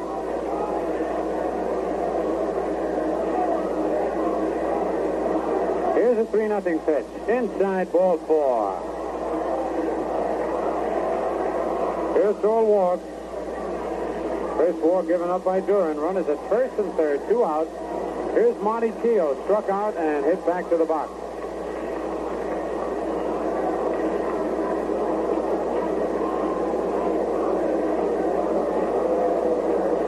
Look at Pearsall jumping up and down at first. He's going to try and bother Duran.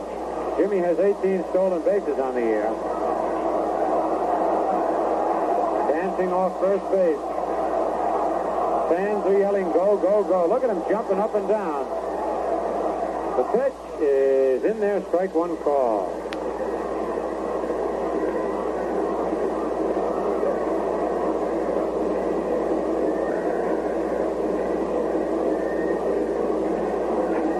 Pearsall picks up a little dirt, puts some in each hand.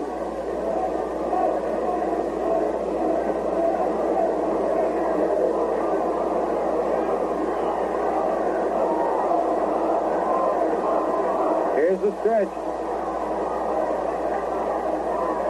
The pitch is hit on the ground foul outside of first.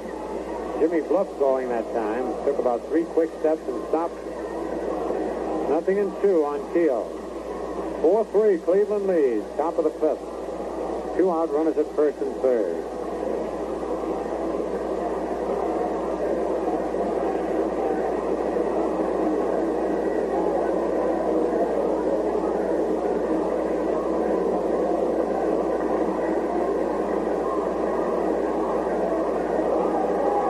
Jimmy dances off first. The pitch way outside, ball 1. 1 ball, 2 strikes. Red Wilson on deck.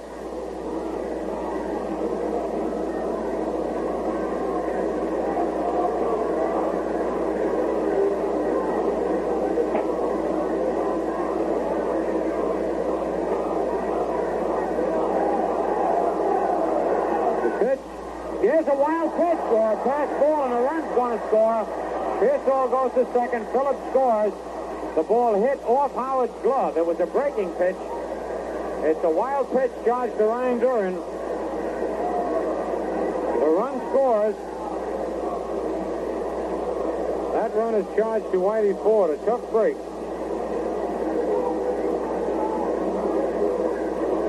It's now 5-3 in favor of Cleveland. Pearsall down at second. 2-2 count on Keogh. That ball seemed to explode as it got near the batter. Howard lunged to his right for it. It hit off the end of his glove and rolled back to the screen. Here's the stretch. The pitch. Strike three swinging. So the wild pitch gives Cleveland another run. They pick up 3 runs here in the top of the 5th inning on 3 base hits. No Yankee errors and 1 man left. And the score at the end of 4.5 innings, Cleveland 5 and the Yankees 3. In the bottom of the 5th inning, the Yankees have Bobby Richardson leading off.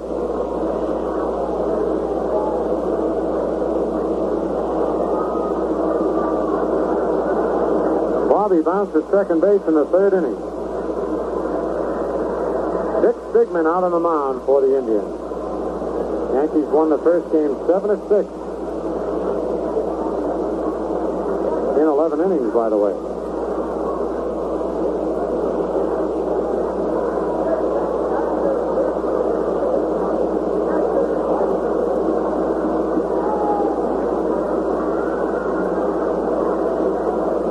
Stigman sends in a pitch outside, ball 1. Dick had a lot of rest there in that top of the 5th inning. A long top of the 5th.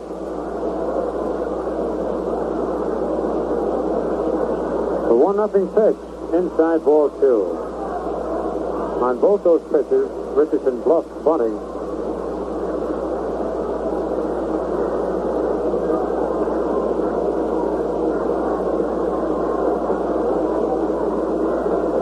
The 2-0 pitch is low, ball 3.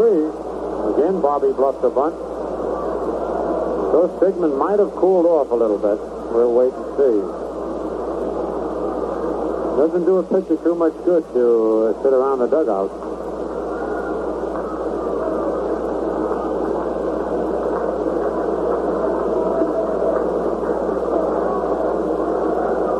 The 3-0 pitch. Strike called. Fastball right down the middle. He just laid that one in there. Nothing on it.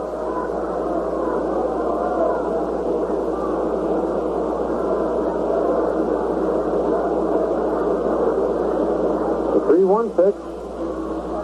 Low, ball 4. Richardson walks. Second walk given up by Stigman. And let's see who's coming out. Brian Duran's coming out. He's going to bat.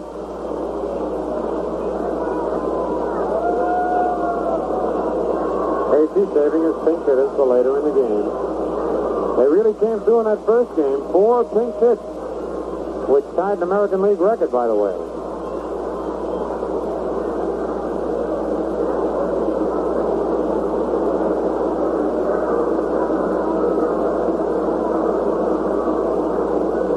Bubba Phillips is way in at third. Boy, is he in. Big Power holding first against Richardson. The pitch is bunted in front of the plate. And Red Wilson to the second baseman covering. Nobody covering third, and Richardson goes in at third. A heads-up play by Bobby Richardson. Bubba Phillips came charging in from third. Red Wilson picked up the ball, and he and Phillips collided.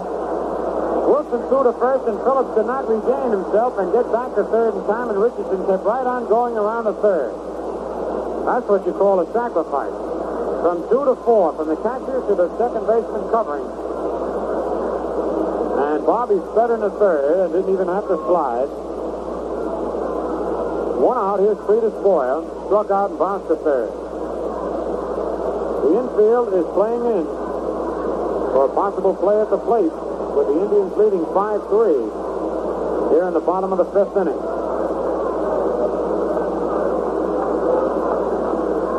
Pitch to Boyer. Hit in the air to fairly deep right field. Richardson sagging. Here's the catch. Here's the throw to the plate. Richardson's coming. He flies and he's in there. Keogh's throw was off from home plate. If it had been a good throw, they'd have had Richardson. It was not hit too deep. It goes as a sacrifice fly. An RBI for Boyer, scoring Richardson. So the heads-up play by Bobby Richardson gives the Yankees a run here in the bottom of the fifth. And it's now a 5-4 ball game, and the batter is Tony Kubek. So Bobby was coming in all the way.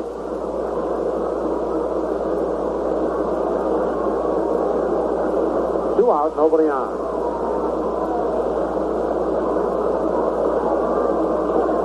Bigman's pitch is on the outside corner for a called strike.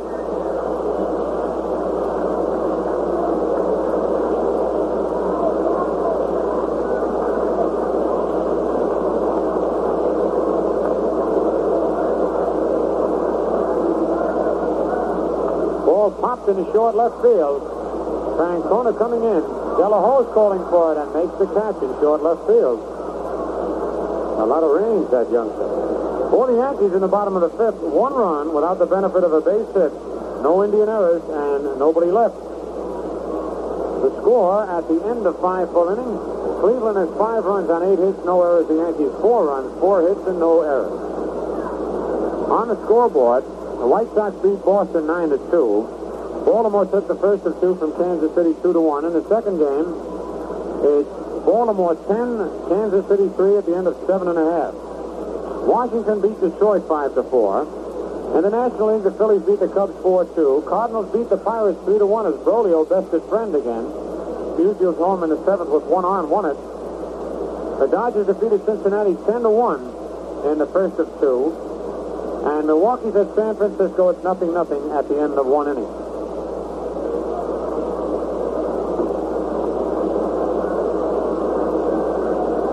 And we've got another thriller going here in this second game at Yankee Stadium. Just the first one wasn't enough to give you the shakes a little bit. This one looks like a duplicate of the first game. In the top of the 6th inning, Red Wilson will be leading off. Be followed by Dick Stigman and then Ken Aspromonte.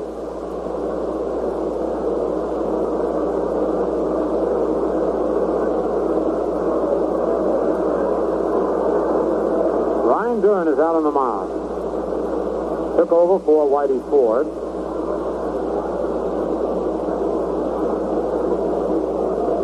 Is over. Strike one call to Wilson.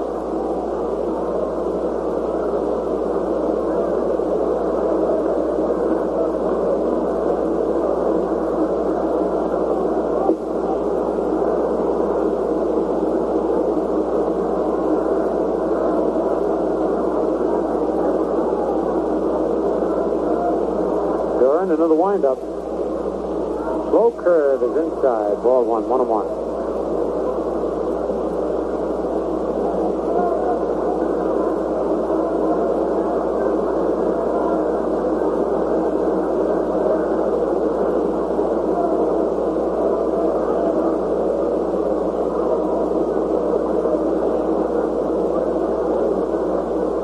Delivery inside, ball 2.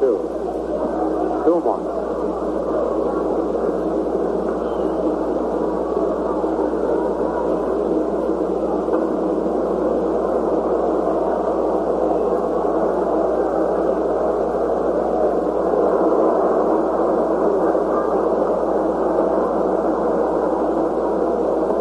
Down the outside corner, strike 2, 2-2.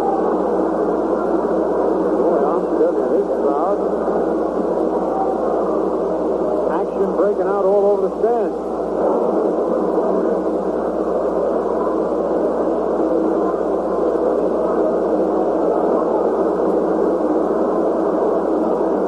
And race is close enough. Fans are getting excited.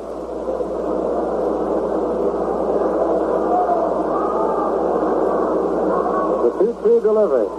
Low outside, ball 3. Full count.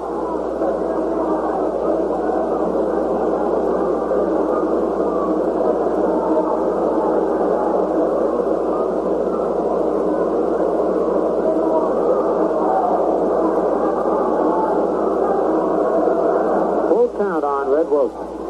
Here's the pitch. A foul tip.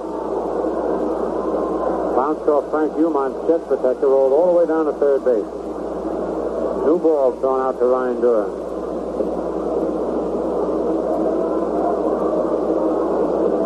Count holds at 3-2.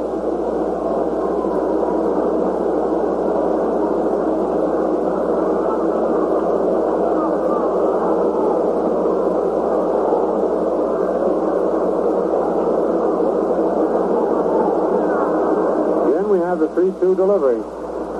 High inside, ball 4. Almost hit him. Second more given up by Duran. Wilson goes down to first. Time is called by Bill Scowen as he goes in to talk with Duran. Dick Stigman, the batter. Stigman bounced to third and was called out on strike.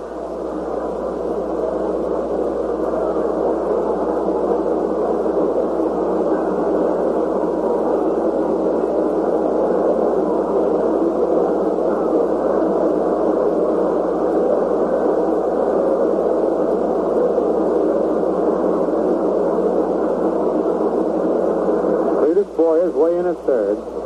Wilson leads off first. Here's the stretch. The pitch. It hit Stigman. Oh, it hit him right in the chest. Oh, that hurt. Hit him right in the chest. A high inside fastball. Stigman had squared around to bunt that ball.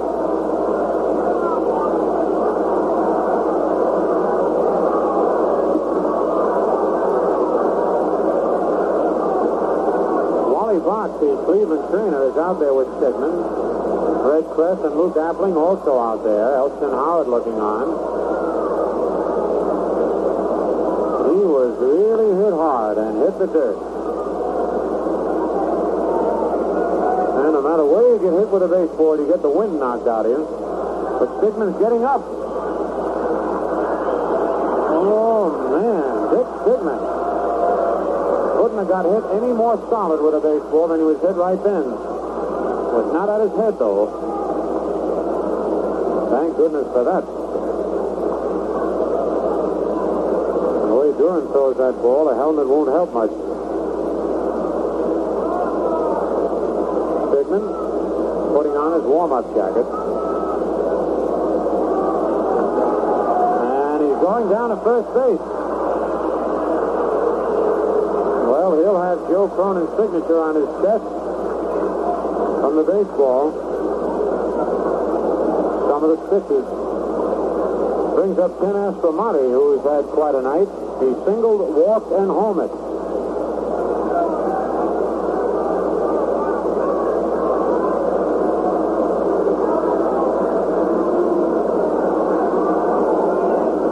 And now Scowen comes way in at first base. Boyer playing in at third. Runners at first and second with nobody out. Cleveland leads 5-4. Here's the stretch. The pitch. High inside, ball 1.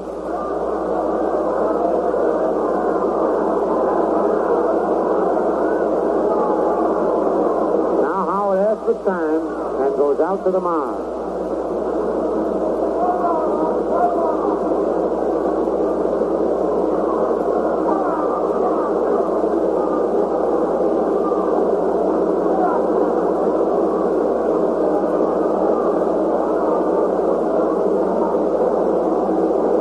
And Scowen talking things over between first and second. Howard now coming back to his catching position.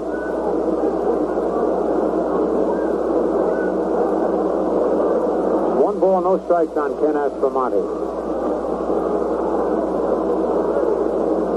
Stretch by Duran. Pitch high inside, ball 2. He almost hit Aspromonte.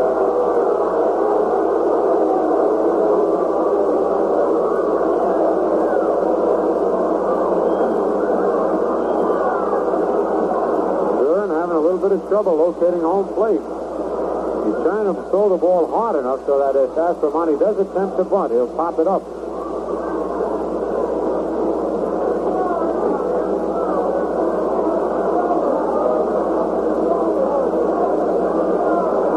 And here comes Casey Stengels.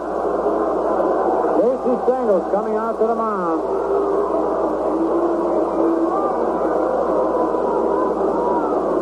turn, walked Wilson, and then hit Dick Sigmund. And he has a 2-ball, no-strike count on Aspromonte.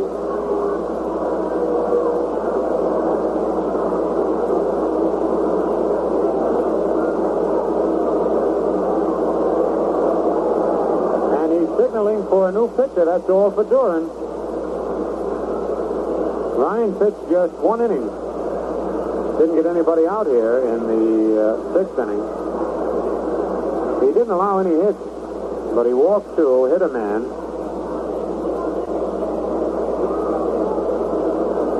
And Sigmund is running in from first base now, going in the Cleveland dugout, probably getting a little bit of first aid. And Jim Coates is being called in for the 2nd time tonight. Coates pitched in the first ball game, pitched 2 innings, gave up 1 hit, walked 3, struck out 1, allowed 1 run.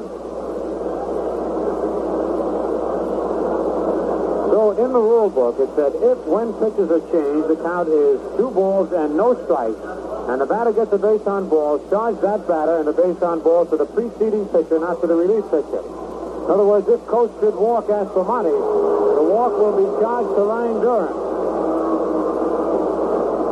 And that also goes if there's a count of 2 balls and 1 strike, 3 balls, no strike, 3 balls, 1 strike, or 3 balls and 2 strikes. The preceding pitcher will be charged with a base on ball should the man walk. Coates is making his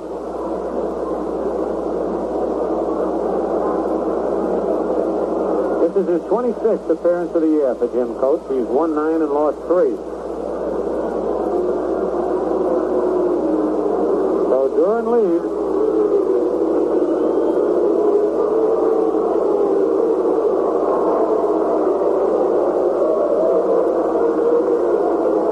Briefly, the first game, which the Yankees won, one of the most thrilling games we've witnessed all year. The Yankees won it 7-6.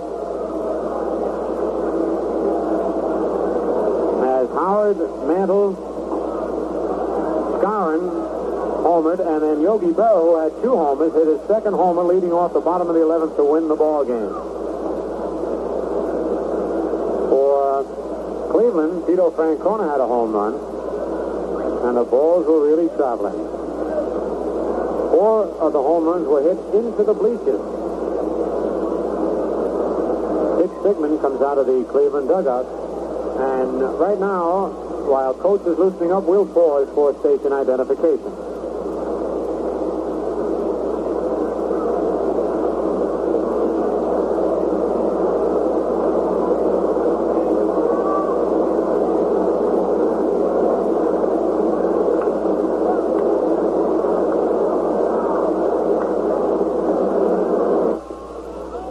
WOKO, Albany.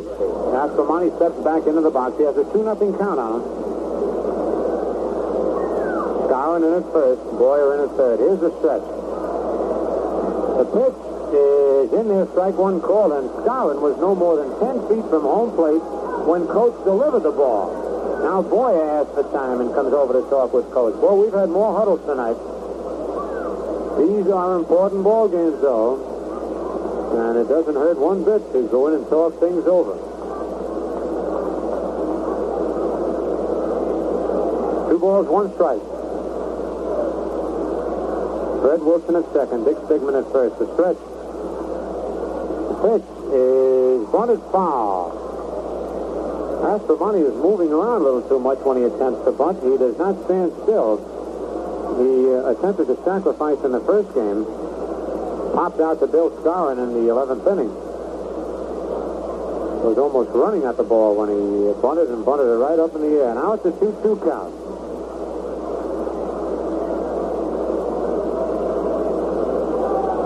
Aspromonte has a single, a walk, and a home run. His home run hit the left field foul pole. The stretch, the pitch, he popped it up in back of the plate. Elston Howard's coming back. He's got the room and makes the catch. So Jim Coates comes on to get Aspromonte, who had a 2-0 count on him, to foul out to Howard. And it brings up Mike Delahoe, hit into a double play, triple to deep center and double to left field.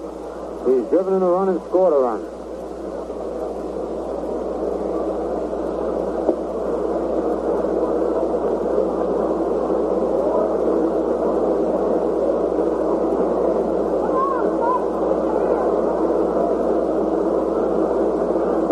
first and second with one out.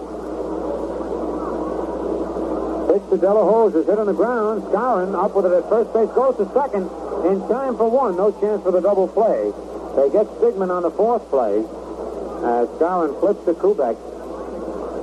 Moving to third is Wilson. Safe at first, De La Hoz. And here's Bubba Phillips. Phillips fly to right, hit a sacrifice fly to left, and double to left. He's driven in 2 runs. 2 out, runners at first and third. 5-4, the Indians are leading this second ball game.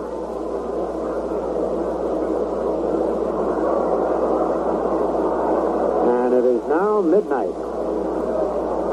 From here on in, it's Bill Skowron Day at Yankee Stadium.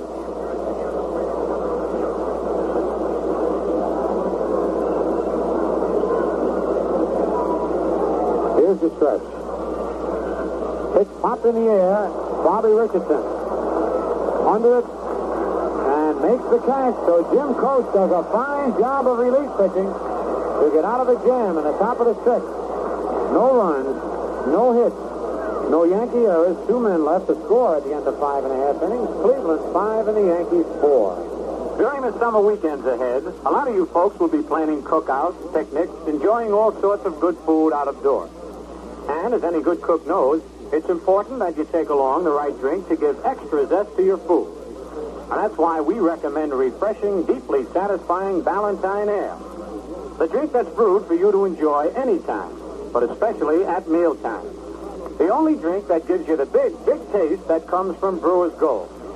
Now, this is a rare strain of hops used exclusively in Ballantine's own True Ale recipe. You'll find Brewer's Gold makes Ballantine Ale more than a thirst quencher, different than any beer. So get Ballantine Ale in those handy 6-packs, quarts, or the regular 12-ounce bottle, and discover what a difference an ale makes.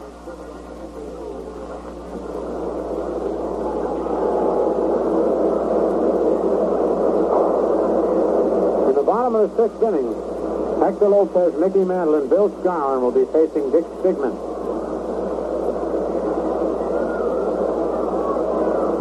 Hector fly to center field, double to left field. He scored 1 run. In the first game, Lopez came up with a clutch double with 2 out, driving in the tying run of the ball game in the 8th inning.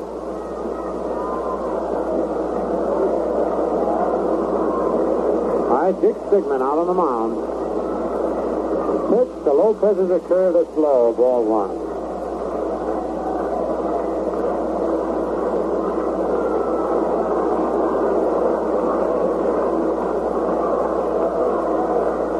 Fastball low, ball 2, 2-0. 5-4, the Indians lead, bottom of the 6th.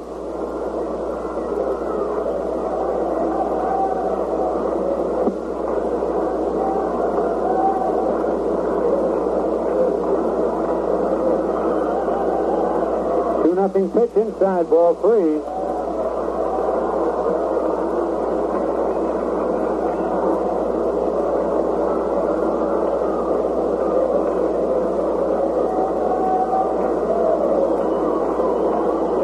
Nothing pitch inside, ball 4.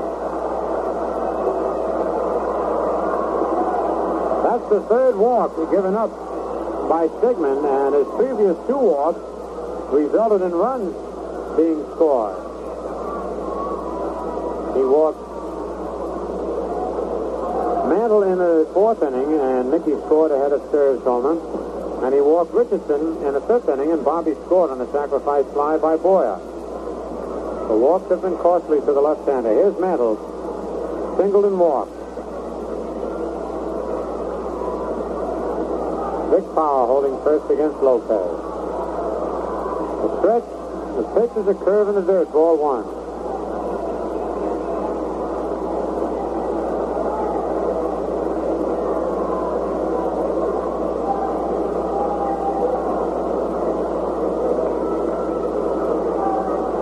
Pitch to Mickey, inside, ball 2, 2-0.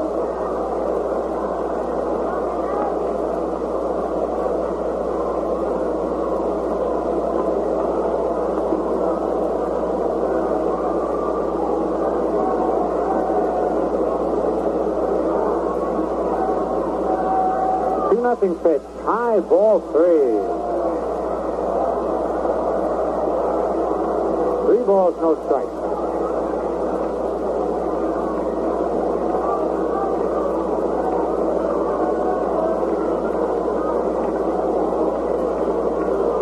Nothing pitch in there, strike one called.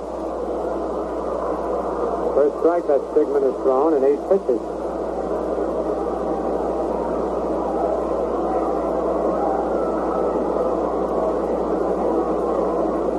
Nobody out. Lopez at first.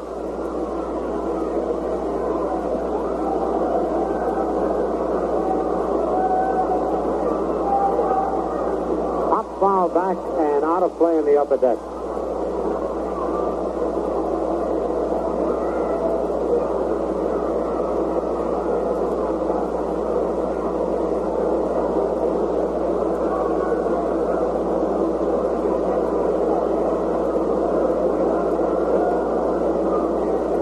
Count on Mickey.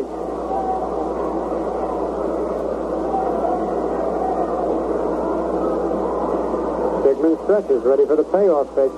Here it is, and it's high for ball 4. He lost him. Lopez goes down to second base. Mantle at first, and here's Bill Skowron. The Moose hit into a double play and struck out. The Indians lead 5-4, but the Yankees are threatening. Here comes Luke Appling out of the Indian dugout. Appling running the team since Jimmy Dykes was ejected from the game.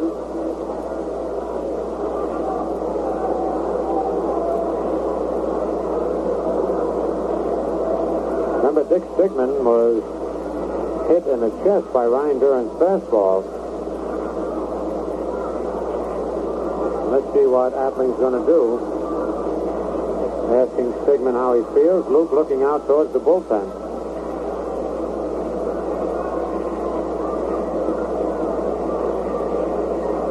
Talking with Red Wilson, the catcher. Frank Umont coming out now.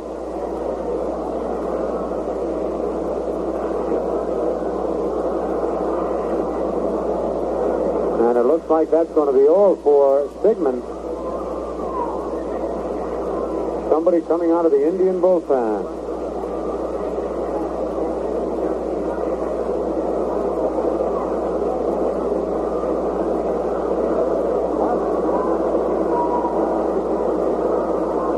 Mudcat Grant coming in.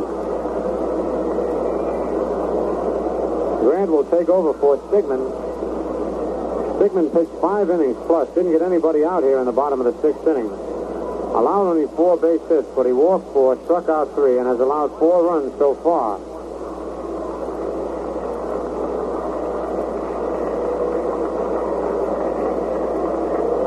Stigman leads, and Mudcat's coming on. Jim making his 29th appearance of the year. He's won 8 and lost 5. 6'1", 184 pounds from Lacucci, Florida. Right-hand pitcher.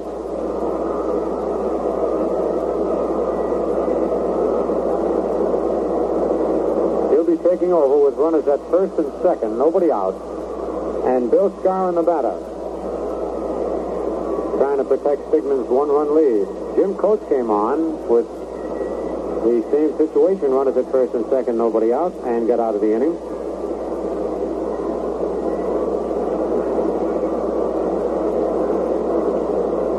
In the first game, the Indians used 3 pitchers: Perry, Clipstein, and Locke. Locke was the loser. The Yankees used 4 pitchers in the first game: Shirley, Coates, March, and Arroyo.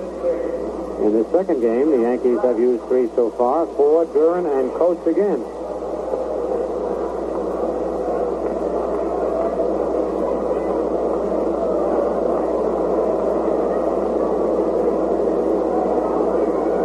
Grant has a brother in the Cleveland organization who's supposed to be an outstanding ball player.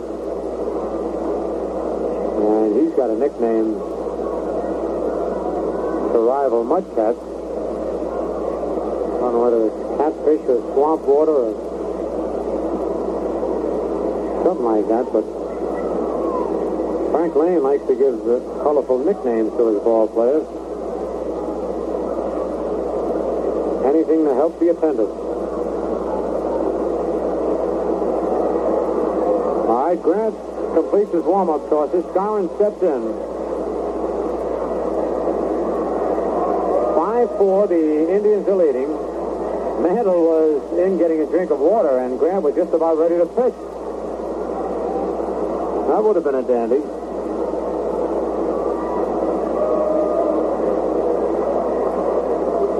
Hector Lopez is at second base.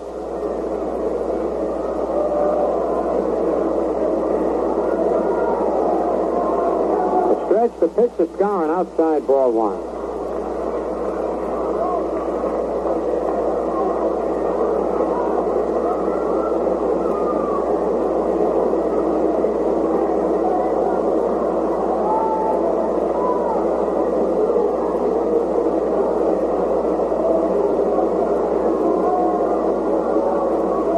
Fouled out of play. 1-1. Looks like a big balloon floating in back of Jimmy Pearsall. He hasn't seen it yet. And now Larry Knapp looks out and sees it. Pearsall finally sees it. Turns around. Steps on it and breaks it. Very nonchalantly. 1-1 the count.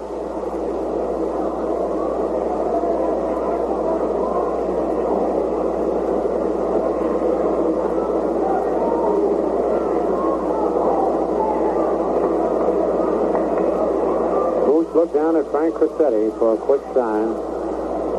Nobody out here with runners at first and second. The Yankees trailing by 1 run.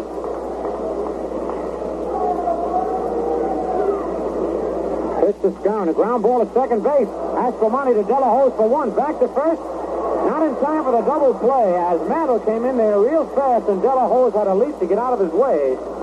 And you can thank Mantle for breaking up that double play. Boy, he got down there in a hurry even though the ball was hit hard. De La Hoz was not hit by Mantle's slide, but he was in a hurry to get away from Mickey and threw low to first base. Perfect double play ball. But they only get the fourth play from second to short. Moving to third is Lopez. Safe at first, Skowron, and here's Bob Sturb, whose 3-run homer in the fourth inning put the Yankees ahead briefly. Bob 1 for 2 in this ball game. Infield back in double play depth. Stretched by Grant. Pitch to serve. It's strike one. A swing and a miss at a high fastball.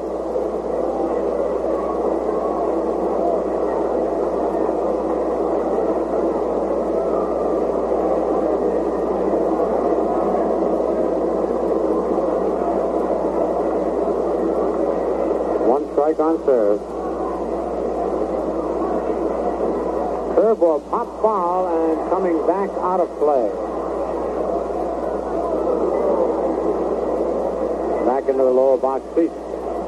0-2 on serve.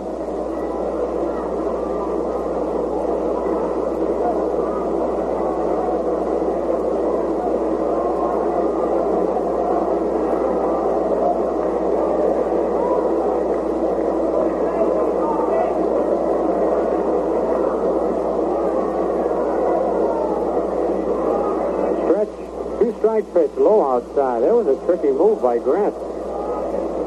Old Satchel Paige style of delivery. Steps towards first base through sidearm.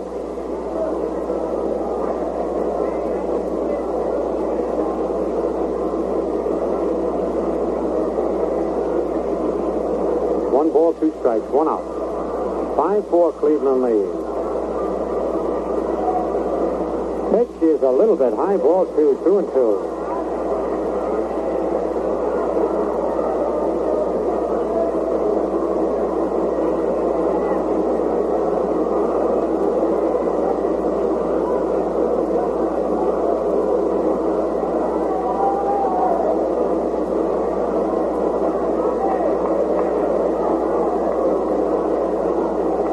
Into the stretch position. Pitch is a little bit low. Ball 3. Full count. 3-2. See if Moose will be running to keep out of the possible double play with a 3-2 count and 1 out.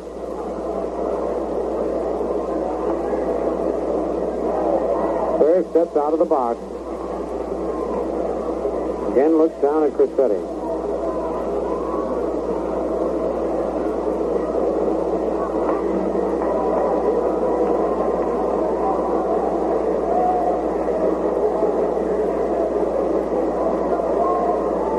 the stretch. Third in the dirt, ball 4, and the bases are loaded.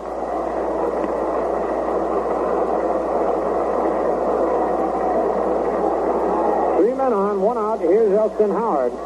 Howard singled and flying to left field.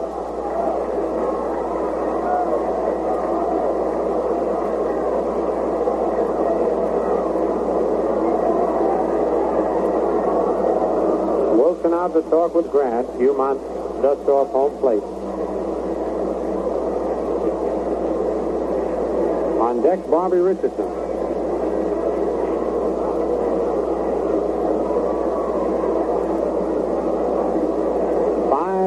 Cleveland leads. Yankees won the first game 7-6 in 11 innings.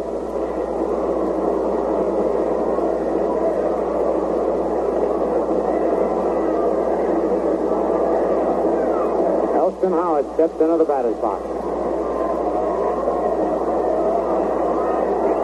Here's the windup by Grant. Pitch to Howard is a ground ball to third. He steps on third. Throws to first. Double play, and they get out of the inning. Howard hit a hard ground ball right to Bubba Phillips at third base. He stepped on the bag and fired to Vic Power for the double play. So, for the Yankees in the bottom of the sixth, no runs, no base hits, no Indian errors, and 2 men left on base. The score at the end of 6 full innings, Cleveland 5 and the Yankees 4. Well, on the scoreboard in the American League, the White Sox beat the Red Sox 9-2. Bauman the winner, Wilson the loser. Baltimore took 2 from Kansas City. 2-1 in the first game. Barber the winner, Garber the loser. And 11-3 in the second game. Wilhelm released the winner, Daly the loser, Woodling homer. Washington beat Detroit 5-4. Ramos the winner, Bunning the loser. Jim Lemon homer in the sixth, his 30th of the year. In the National League, the Phillies took the Cubs 4-2. Roberts the winner, Anderson the loser. Walls and Callison homing. Cardinals beat the Pirates 3-1. Bolio the winner, Friend the loser. Musial homer to win that ball game. Dodgers beat Cincinnati in the first game 10-1. Craig the winner, Hook the loser. Locker homer with 2 on. And Milwaukee at San Francisco. It's 0-0 at the end of 3 innings. Now we're ready to go. We've got a brand new day. We're on Saturday right now, and a brand new announcer, Mel Allen. Remember me? I was here yesterday.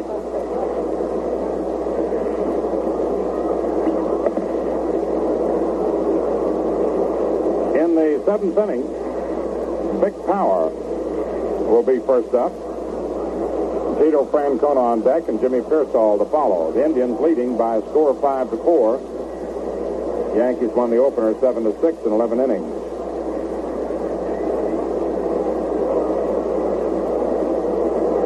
Power singled to center, beat out a roller to the mound, and flied to right. Jim Coates, the Yankees' third pitcher, right-hander, all set to work. Into the windup, and the pitch is swung on and popped in the air foul over near the stand. Skowron can't reach it. Out of play. Strike 1. 0-1.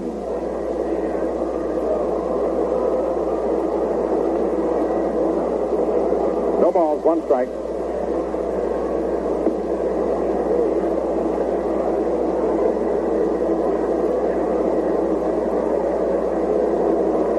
Batting .299. Right-hander Jim Coates fires away. Swung on and fouled off to the right of the plate. Out of play in the upper deck. Strike 2. No balls, 2 strikes.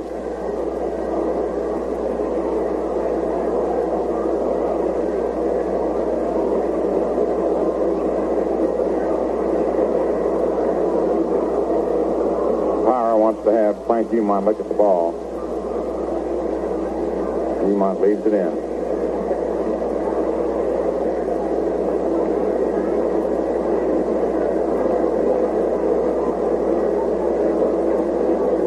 Before Cleveland, 7th inning. Jim Coates goes to the windup, and the pitch swung on. A bouncer hit out toward Richardson. Backhands it back. The bag throws to first in time. And there's 1 away.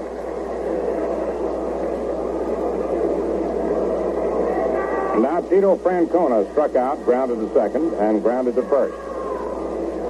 That's him left-handed, hitting .293.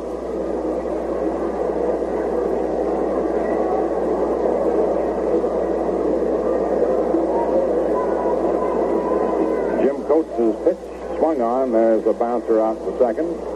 Richardson to Skowron, and Francona is retired. 2 up and 2 down. Now Jimmy Pearsall coming up. Walk, single to right, and walk. Hitting .298.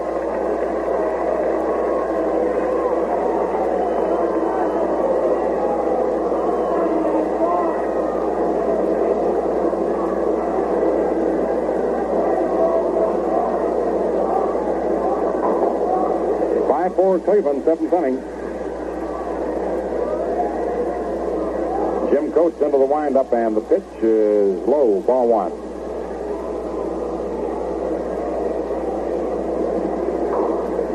One ball, no strikes.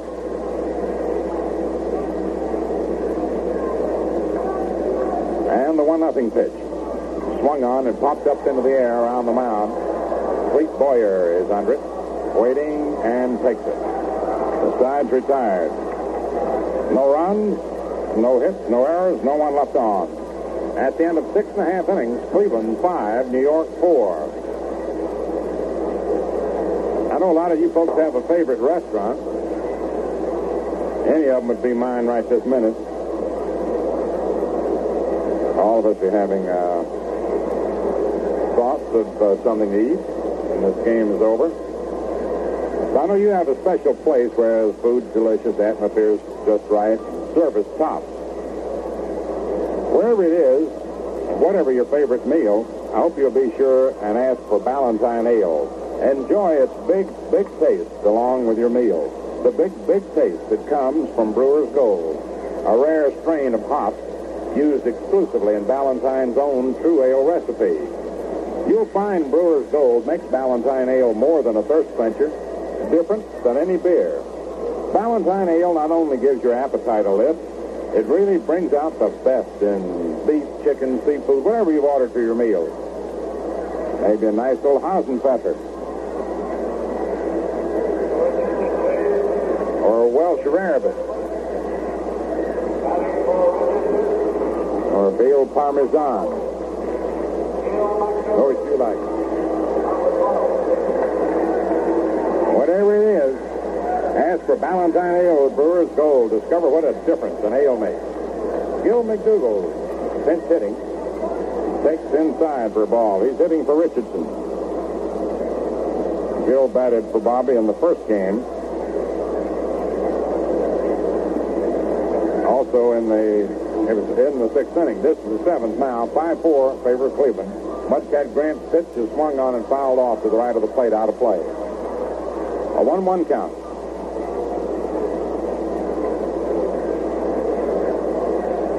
One ball, one strike.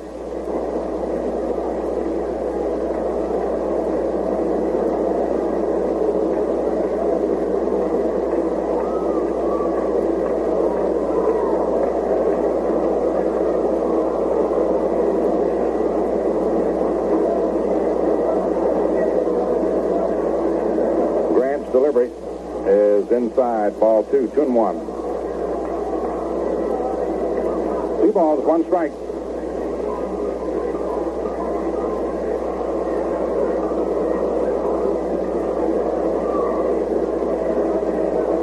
Now the pitch. Swung on. There's the drive to deep right field, and that ball is going to be caught at the barrier. Marty Keogh grabbed a long liner at the barrier. And there's one away. Gill almost had himself a pinch hit homer.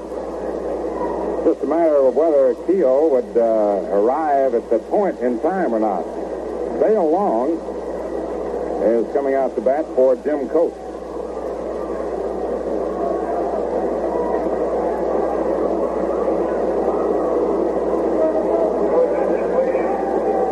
Long, a pinch hit in the first game for Shirley and grounded to short.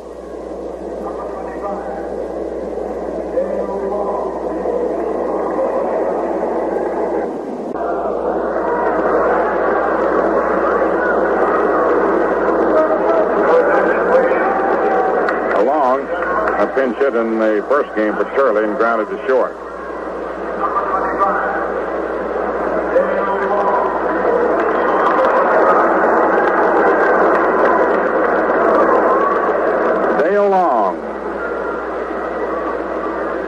making his second appearance for New York.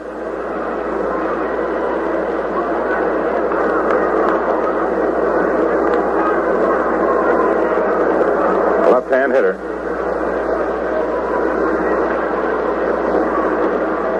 Grant's delivery. Swung on and missed. Strike one. 0-1.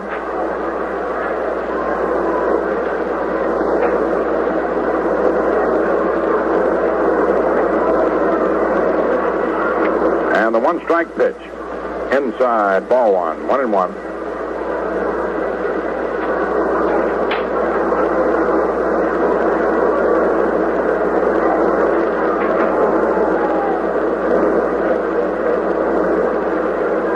A 1-1 count. Wilson out talking to Grant.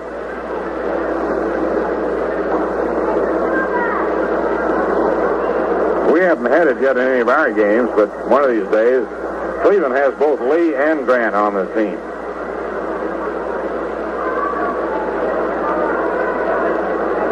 The 1-1 pitch. Swung on and missed. Strike two. 1-2.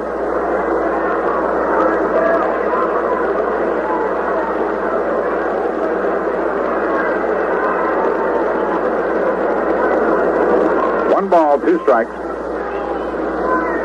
Grant's pitch. High and inside. 2-2.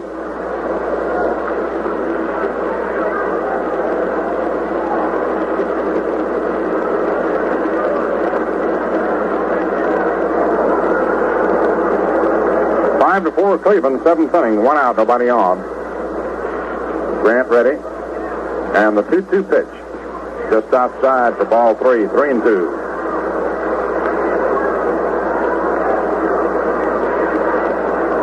Moss in the bullpen. A full count on Dale Long, hitting for Jim Coates. And the payoff pitch is inside for ball four. He lost him.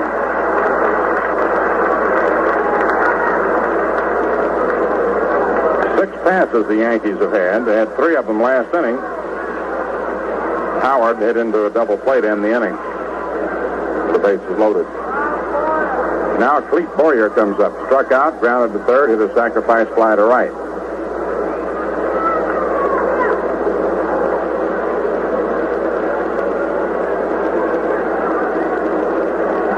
Boyer is batting .251. Grant's delivery. Swung on and missed. Strike one.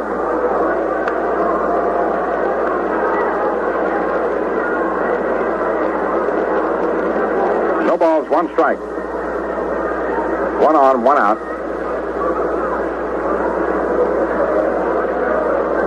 Grant to the stretch. And the pitch.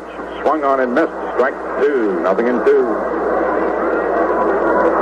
He's humming the ball in there.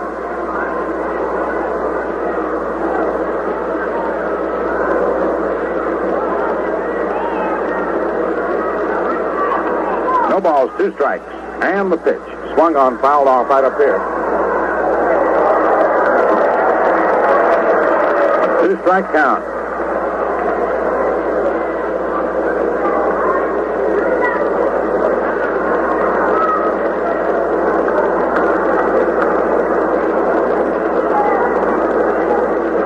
Grant sets, delivers. Pitch is swung on, hit up in the air down the left field line, and it is twisting foul and out of play. Count remains 2 strikes.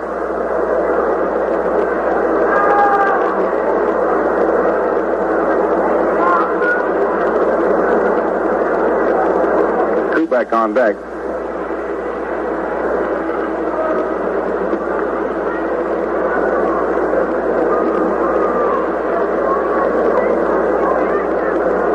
No balls, 2 strikes. And the pitch swung on, popped up in the air, coming back and out of play. Count remains 2 strikes.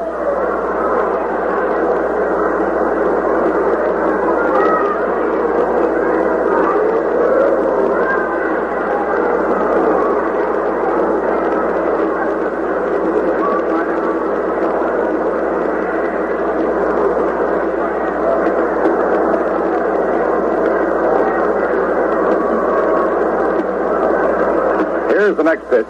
Swung on, lined over short to left field for a base hit. Dale Long on his way to third. Here comes the throw. And into second goes Boyer, and he's safe. Dale Long reached to third, and Boyer took second on the throw from Francona to Delahose, who looked at third and then threw to second afterwards, but late. It's a single for Boyer. Takes second on the throw. Long going to third. And the batter is Tony Kubek. Struck out, popped to first, and popped to short.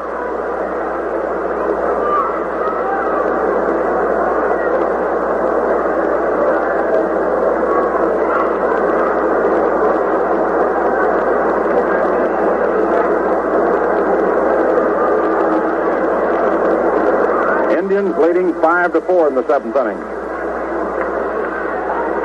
Kubek batting .281. The Indians play Phillips and Delahose in. Now Delahose goes halfway. The infield is halfway.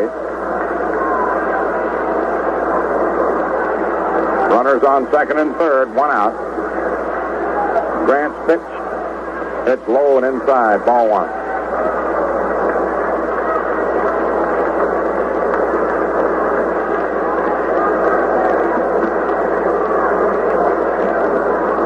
A 1-0 count. Long leads off third. Boyer off second. Grant to the windup, the pitch. Swung on a high bouncer to second that plays into the plate, and the ball bounces away from Wilson. Here comes Boyer to the plate, and he scores. And there goes Kubek, trapped between second and third as Power recovered the overthrow and throws to Phillips. Phillips running Kubek back, and Kubek is tagged out finally by Aspromani, but 2 runs scored, and the Yankees lead 6-5. Throwing a wild thing, Kubek hits to Aspromani, who threw into the plate, and the ball bounced by Wilson, enabling Long to score. And then when Wilson chased the ball, picked it up, threw to the plate with Grant covering, trying to hit off Boyer as he sped onto the plate. He threw it by Grant. And Boyer scored. That's when Power picked the ball up.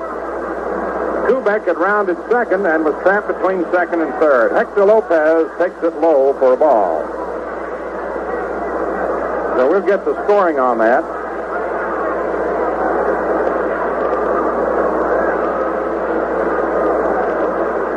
Here's the pitch, high and inside. He went 4-2-1-3-5-4.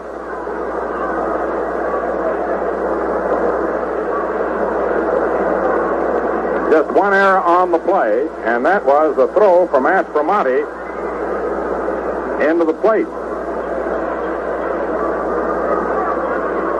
The 2-0 pitch is low, ball 3. The put-out on Kubek was 3-5-4, but the entire play and the handling of it was 4-2-1-3-4-2-3-5-4. Here's the pitch, and it's in there for a strike. I said one, meaning the pitcher, but he actually didn't handle the ball. It was thrown to him, but by him.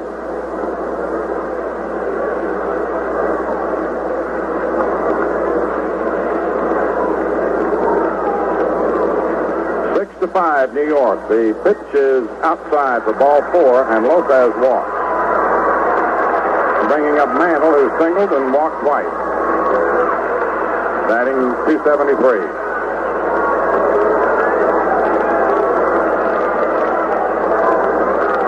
Batting .276.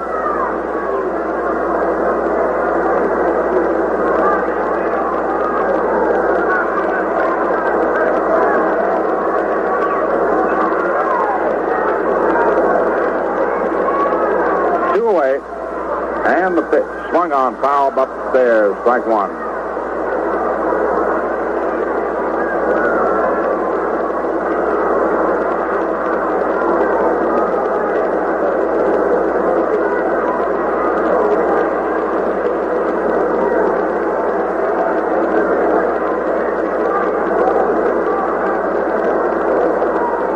the judgment of the official score of both runs scored on the one error.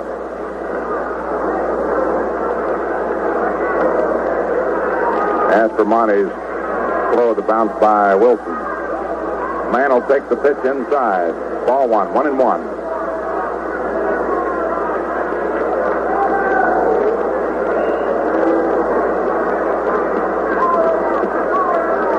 One strike, 2 out. Grant delivers, and Mantle takes it high. Ball 2, 2-1.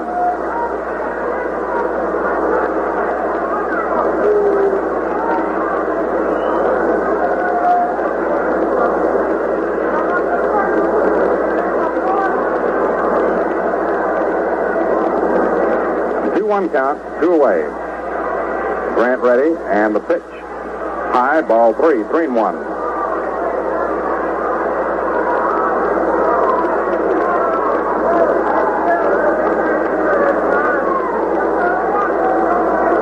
Balls, 1 strike.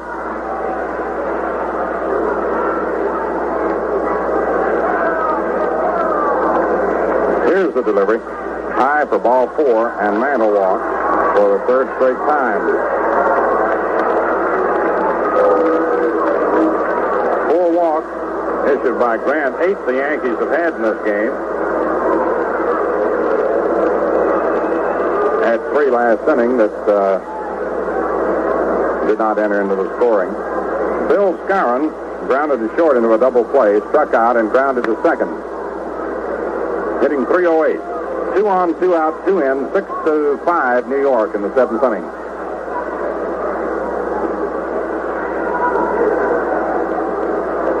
Grant delivers. Swung on and missed. A throw down to first, and Mantle is trapped off as Lopez was on to third.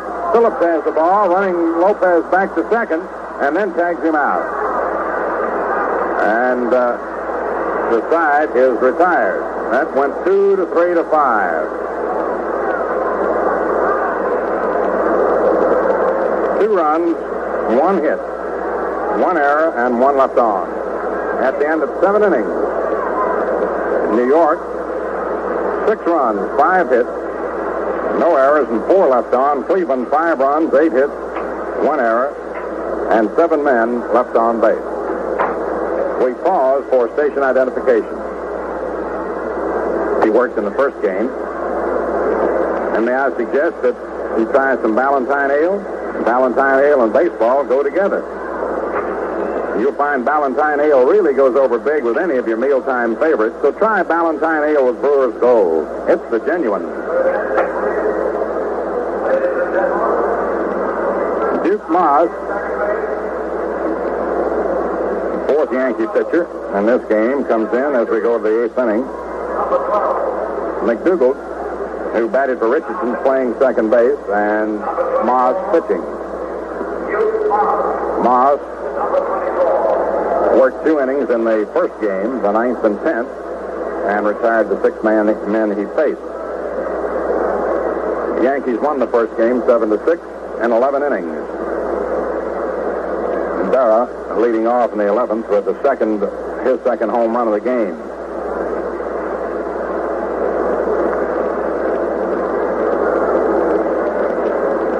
Berra hit 2. Mantle, Scarron, and Howard each homered in the first game. Francona homered for the Indians, and in this game, Aspromonte and Serve have homered. As we move to the 8th inning, Marty Keogh leads off. Red Wilson on deck. And Jim Grant is the 3rd scheduled batter in the inning.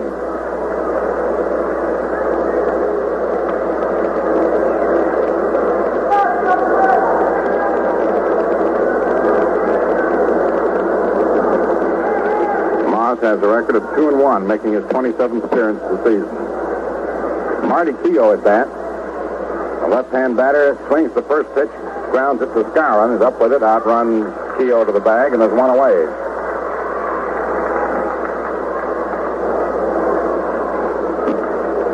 Now Red Wilson, fly to left center, fly to right, and drew past.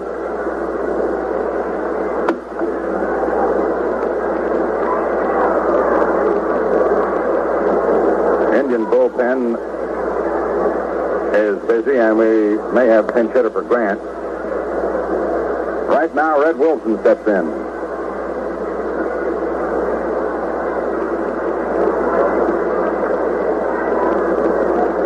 Maz delivers. Pitch is swung on, hits the short. Kubek up with it, throws on to Skowron, and Wilson is retired. 2 up and 2 down. And let's see, Grant now goes to the bat rack. And he's going to come out and hit.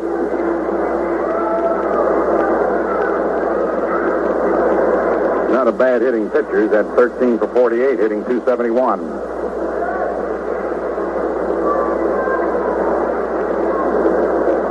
Ken Aspromonte on deck.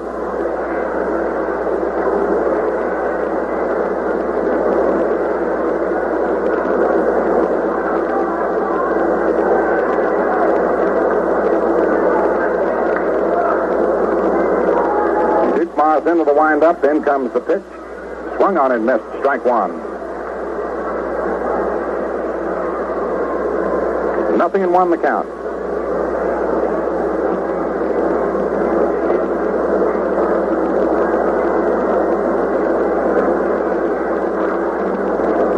Here's the 1-strike pitch. Swung on and popped foul. Out of play to the right of the plate. No balls, 2 strikes.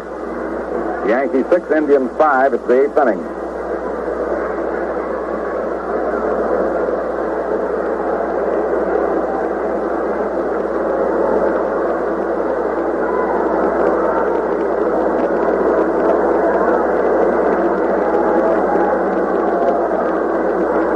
Yankees had 11 men go to bat in the last 2 innings. Only got 1 hit. 2 men caught on the bases. 5 had 6 walks and took an error for the 2 runs scored. 2-strike pitch, swung on and foul tipped into the mitt. Strike 3.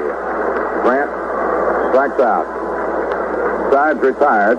No runs, no hits, no errors, no one left on. And at the end of 7.5 innings, New York 6, Cleveland 5. Say, fans, I have a mighty good suggestion for you, which I hope you'll take. Next time you eat out and you treat yourself to a thick, juicy steak, why not go a little bit further? Treat yourself to the big, big taste of Ballantine Ale with your steak. The big, big taste that's so good anytime, but especially good at mealtime. Here's a refreshing, deeply satisfying taste that's an exclusive with Ballantine Ale, because the big, big taste comes from Brewer's Gold. And Ballantine Ale is the only drink in the world that's brewed with Brewer's Gold. Yes, sir, you'll find you really get a drink that's more than a thirst quencher, different than any beer, when you enjoy the big, big taste with fine food. So ask for Ballantine Ale with your lunch or dinner and discover what a difference an ale makes.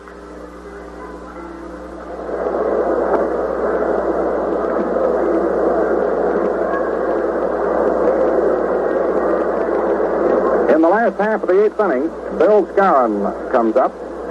Serve on deck and Howard to follow. Skowron grounded to short into a double play, struck out, grounded to second. Hitting .308. Grant's pitch is low, ball 1. 6-5, New York, last of the 8th inning.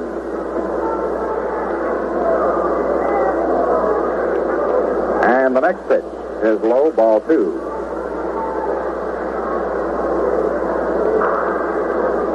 2 balls, no strikes.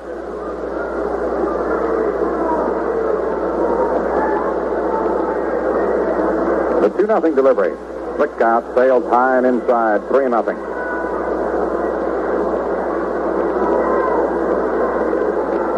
Grant goes to the Rosenbag.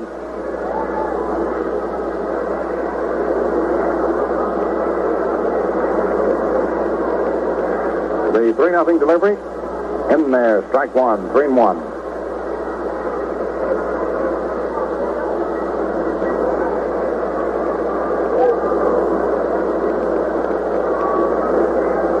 The 3-1 pitch. Swung on, there's a drive, hit deep to right field. And the ball is going to be gone for a home run for Bill Skowron. Bruce collecting his second homer of the night. Hit one in the first game. Makes it 7-5 New York. 25th homer and 86th run batted in.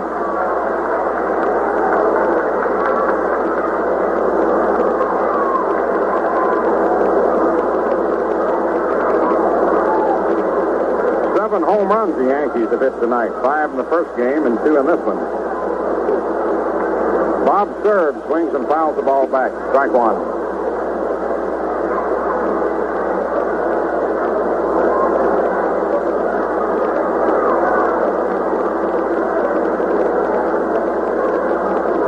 Next pitch is cut on and fouled back. Strike two. Skowron homered in the 8th inning of the first game. Oddity.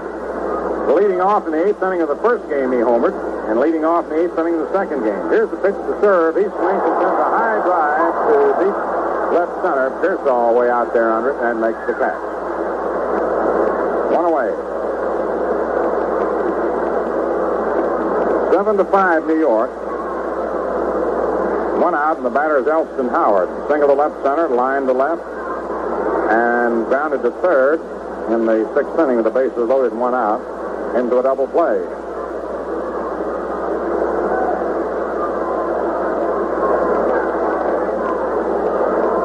Grant's pitch to Ellie is low, ball one.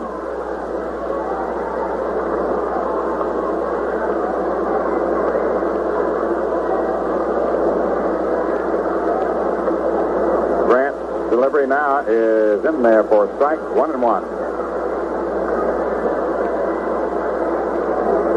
Ball, one strike. And the delivery. Swung on and fouled off to the right of the plate, out of play. Ball dropping into the lower stands behind the Yankee dugout. 1 ball, 2 strikes.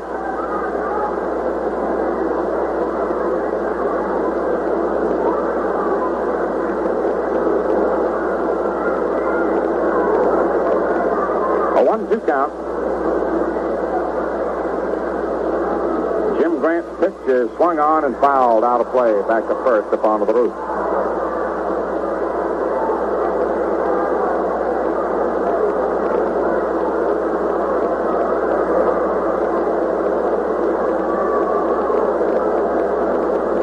Next pitch is swung on by Howard. Line down the right field line. Foul out of play. Count remains 1-2.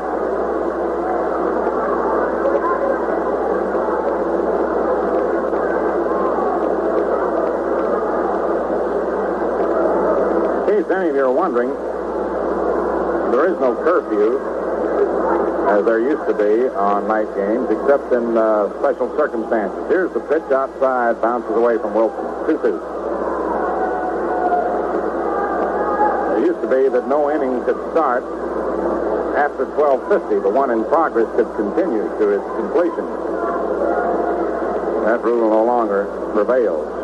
The 2-2 delivery swung on and popped up into the air to third.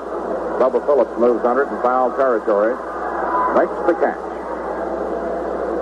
2 down now, and here's Gil McDougall, who batted for Richardson in the 7th and sent Keogh to the right field barrier to take his drive.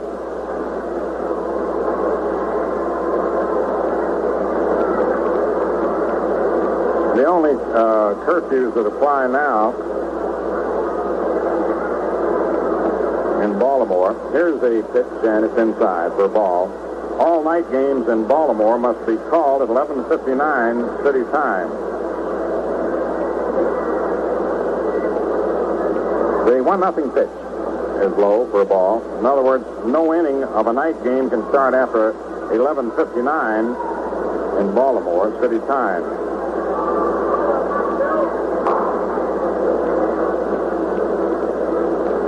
The 2-0 delivery, low, ball 3. With the exception of a Saturday night game, if an inning is started before 11:59, it can be completed. But on Saturday night, it has to be stopped at 11:59. Same thing is true in New York, Boston, Baltimore, Washington. Next pitch, inside, McDougall walks. 5 walks given up by Grant. And Duke Moss is due up.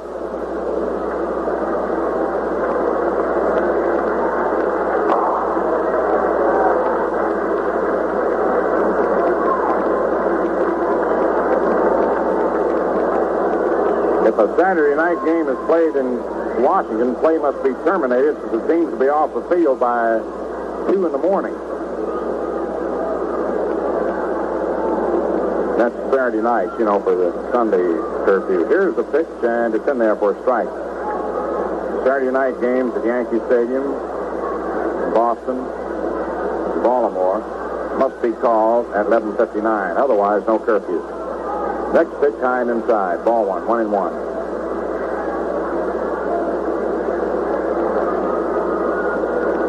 Curfew will not ring tonight. 1 ball, 1 strike. 2 outs. The pitch to Moss, swung on and missed. Strike 2.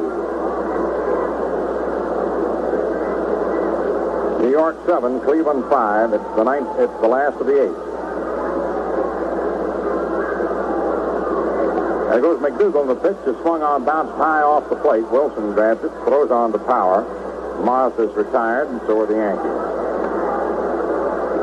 1 run on Skowron's homer, 1 hit, no errors, 1 left on. 10 of 8 innings. New York 7 runs, 6 hits, no errors. 5 left on. Cleveland 5 runs, 8 hits, 1 error. 7 men left on. It'll be the top of the Indian order as we go to the 9th. Aspromonte, De La Hoz, Phillips. In the American League, Chicago beat Boston tonight 9-2. Bauman beat Wilson. Baltimore took the twilight doubleheader from Kansas City. 2-1, Barber beat Garber. And 11-3, Wilhelm in relief of Brown the winner. Daly the loser, Woodling homered. Washington nosed out Detroit 5-4. Ramos beat Bunning. Lemon got his 30th homer. National League, Philadelphia beat Chicago this afternoon, or yesterday afternoon now, 4-2. Roberts beat Anderson. Walls with 2 on, Callison homering. The Cardinals beat Pittsburgh tonight, or last night, 3-1. Folio beat Friend. Musial homered with 1 on in the 7th to break a 1-1 tie. Los Angeles defeated Cincinnati 10-1. Craig beat Hook. Larker had a 3-run homer. And in the second game of that twilight doubleheader, Los Angeles leads Cincinnati 1-0, 10 of an inning. Drysdale and McLeish. Milwaukee 2, San Francisco 1 at the end of 5 innings. Warren Spahn against George Miranda. Spahn seeking his 283rd Major League win in that one.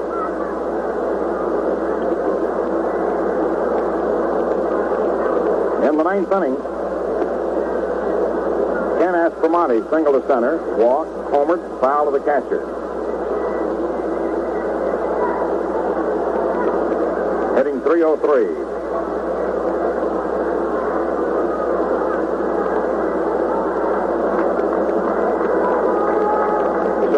New York. The Yankees won the first game 7-6 in 11 innings.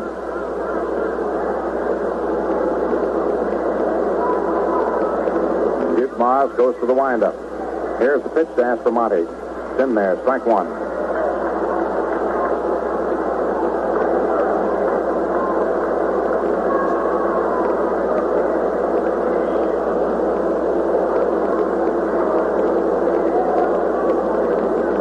Into the windup. In comes the next pitch. Curveball. It's in there. Strike 2. Nothing in 2.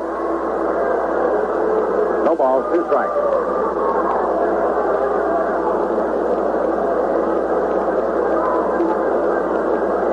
The Indians in the dugout get on Umont for a call on the last pitch. 5 or 6 of them hollering out of there. No balls, 2 strikes.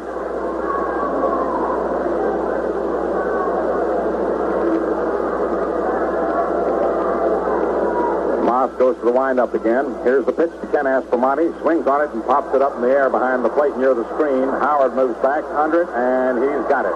1 away. And Aspromonte throws his bat down and slings it over to the Yankee side of home plate.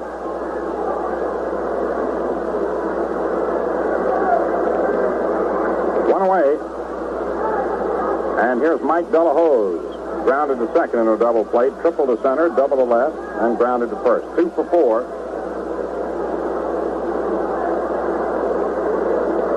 Hitting .270. Dick Moss into the windup and the pitch. In there, strike 1. 0-1. One away in the ninth inning.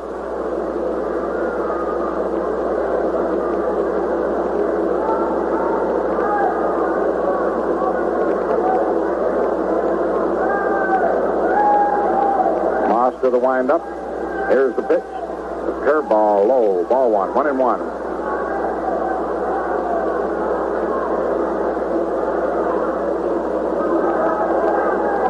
One ball, one strike.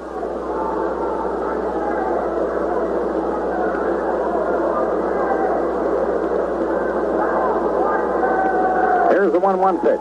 It's bunted, and here comes Boyer with it. The throw in time on a beautiful play. Clete Boyer broke in rapidly and grabbed the bunt off balance, flipped to first to retire De La Hoz. 2 away in the ninth inning, and here's Bubba Phillips. Slide to right. Sacrifice fly to left, double to left, and pops to second. 1 for 3, 2 runs batted in. Big power on deck.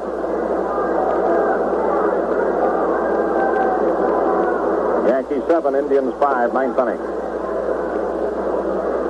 Moss delivers. A little bit outside, ball 1. 1 ball, no strikes.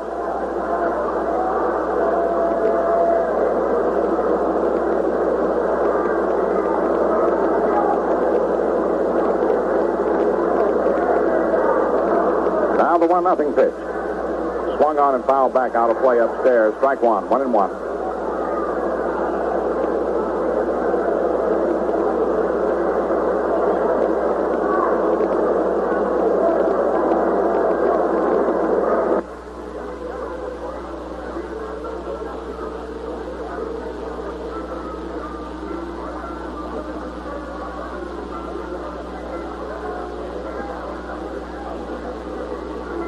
Moss to the wind-up, the pitch.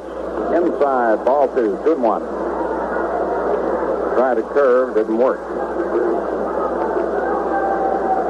A 2-1 count.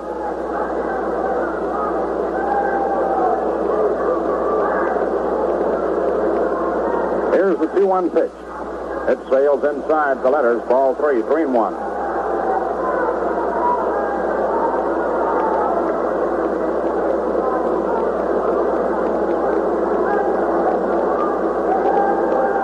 Balls, 1 strike.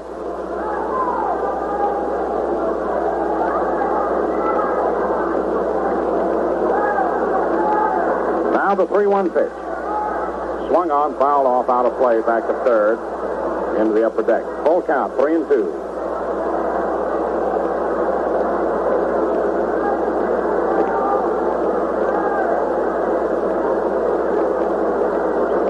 Full count on Bubba Phillips.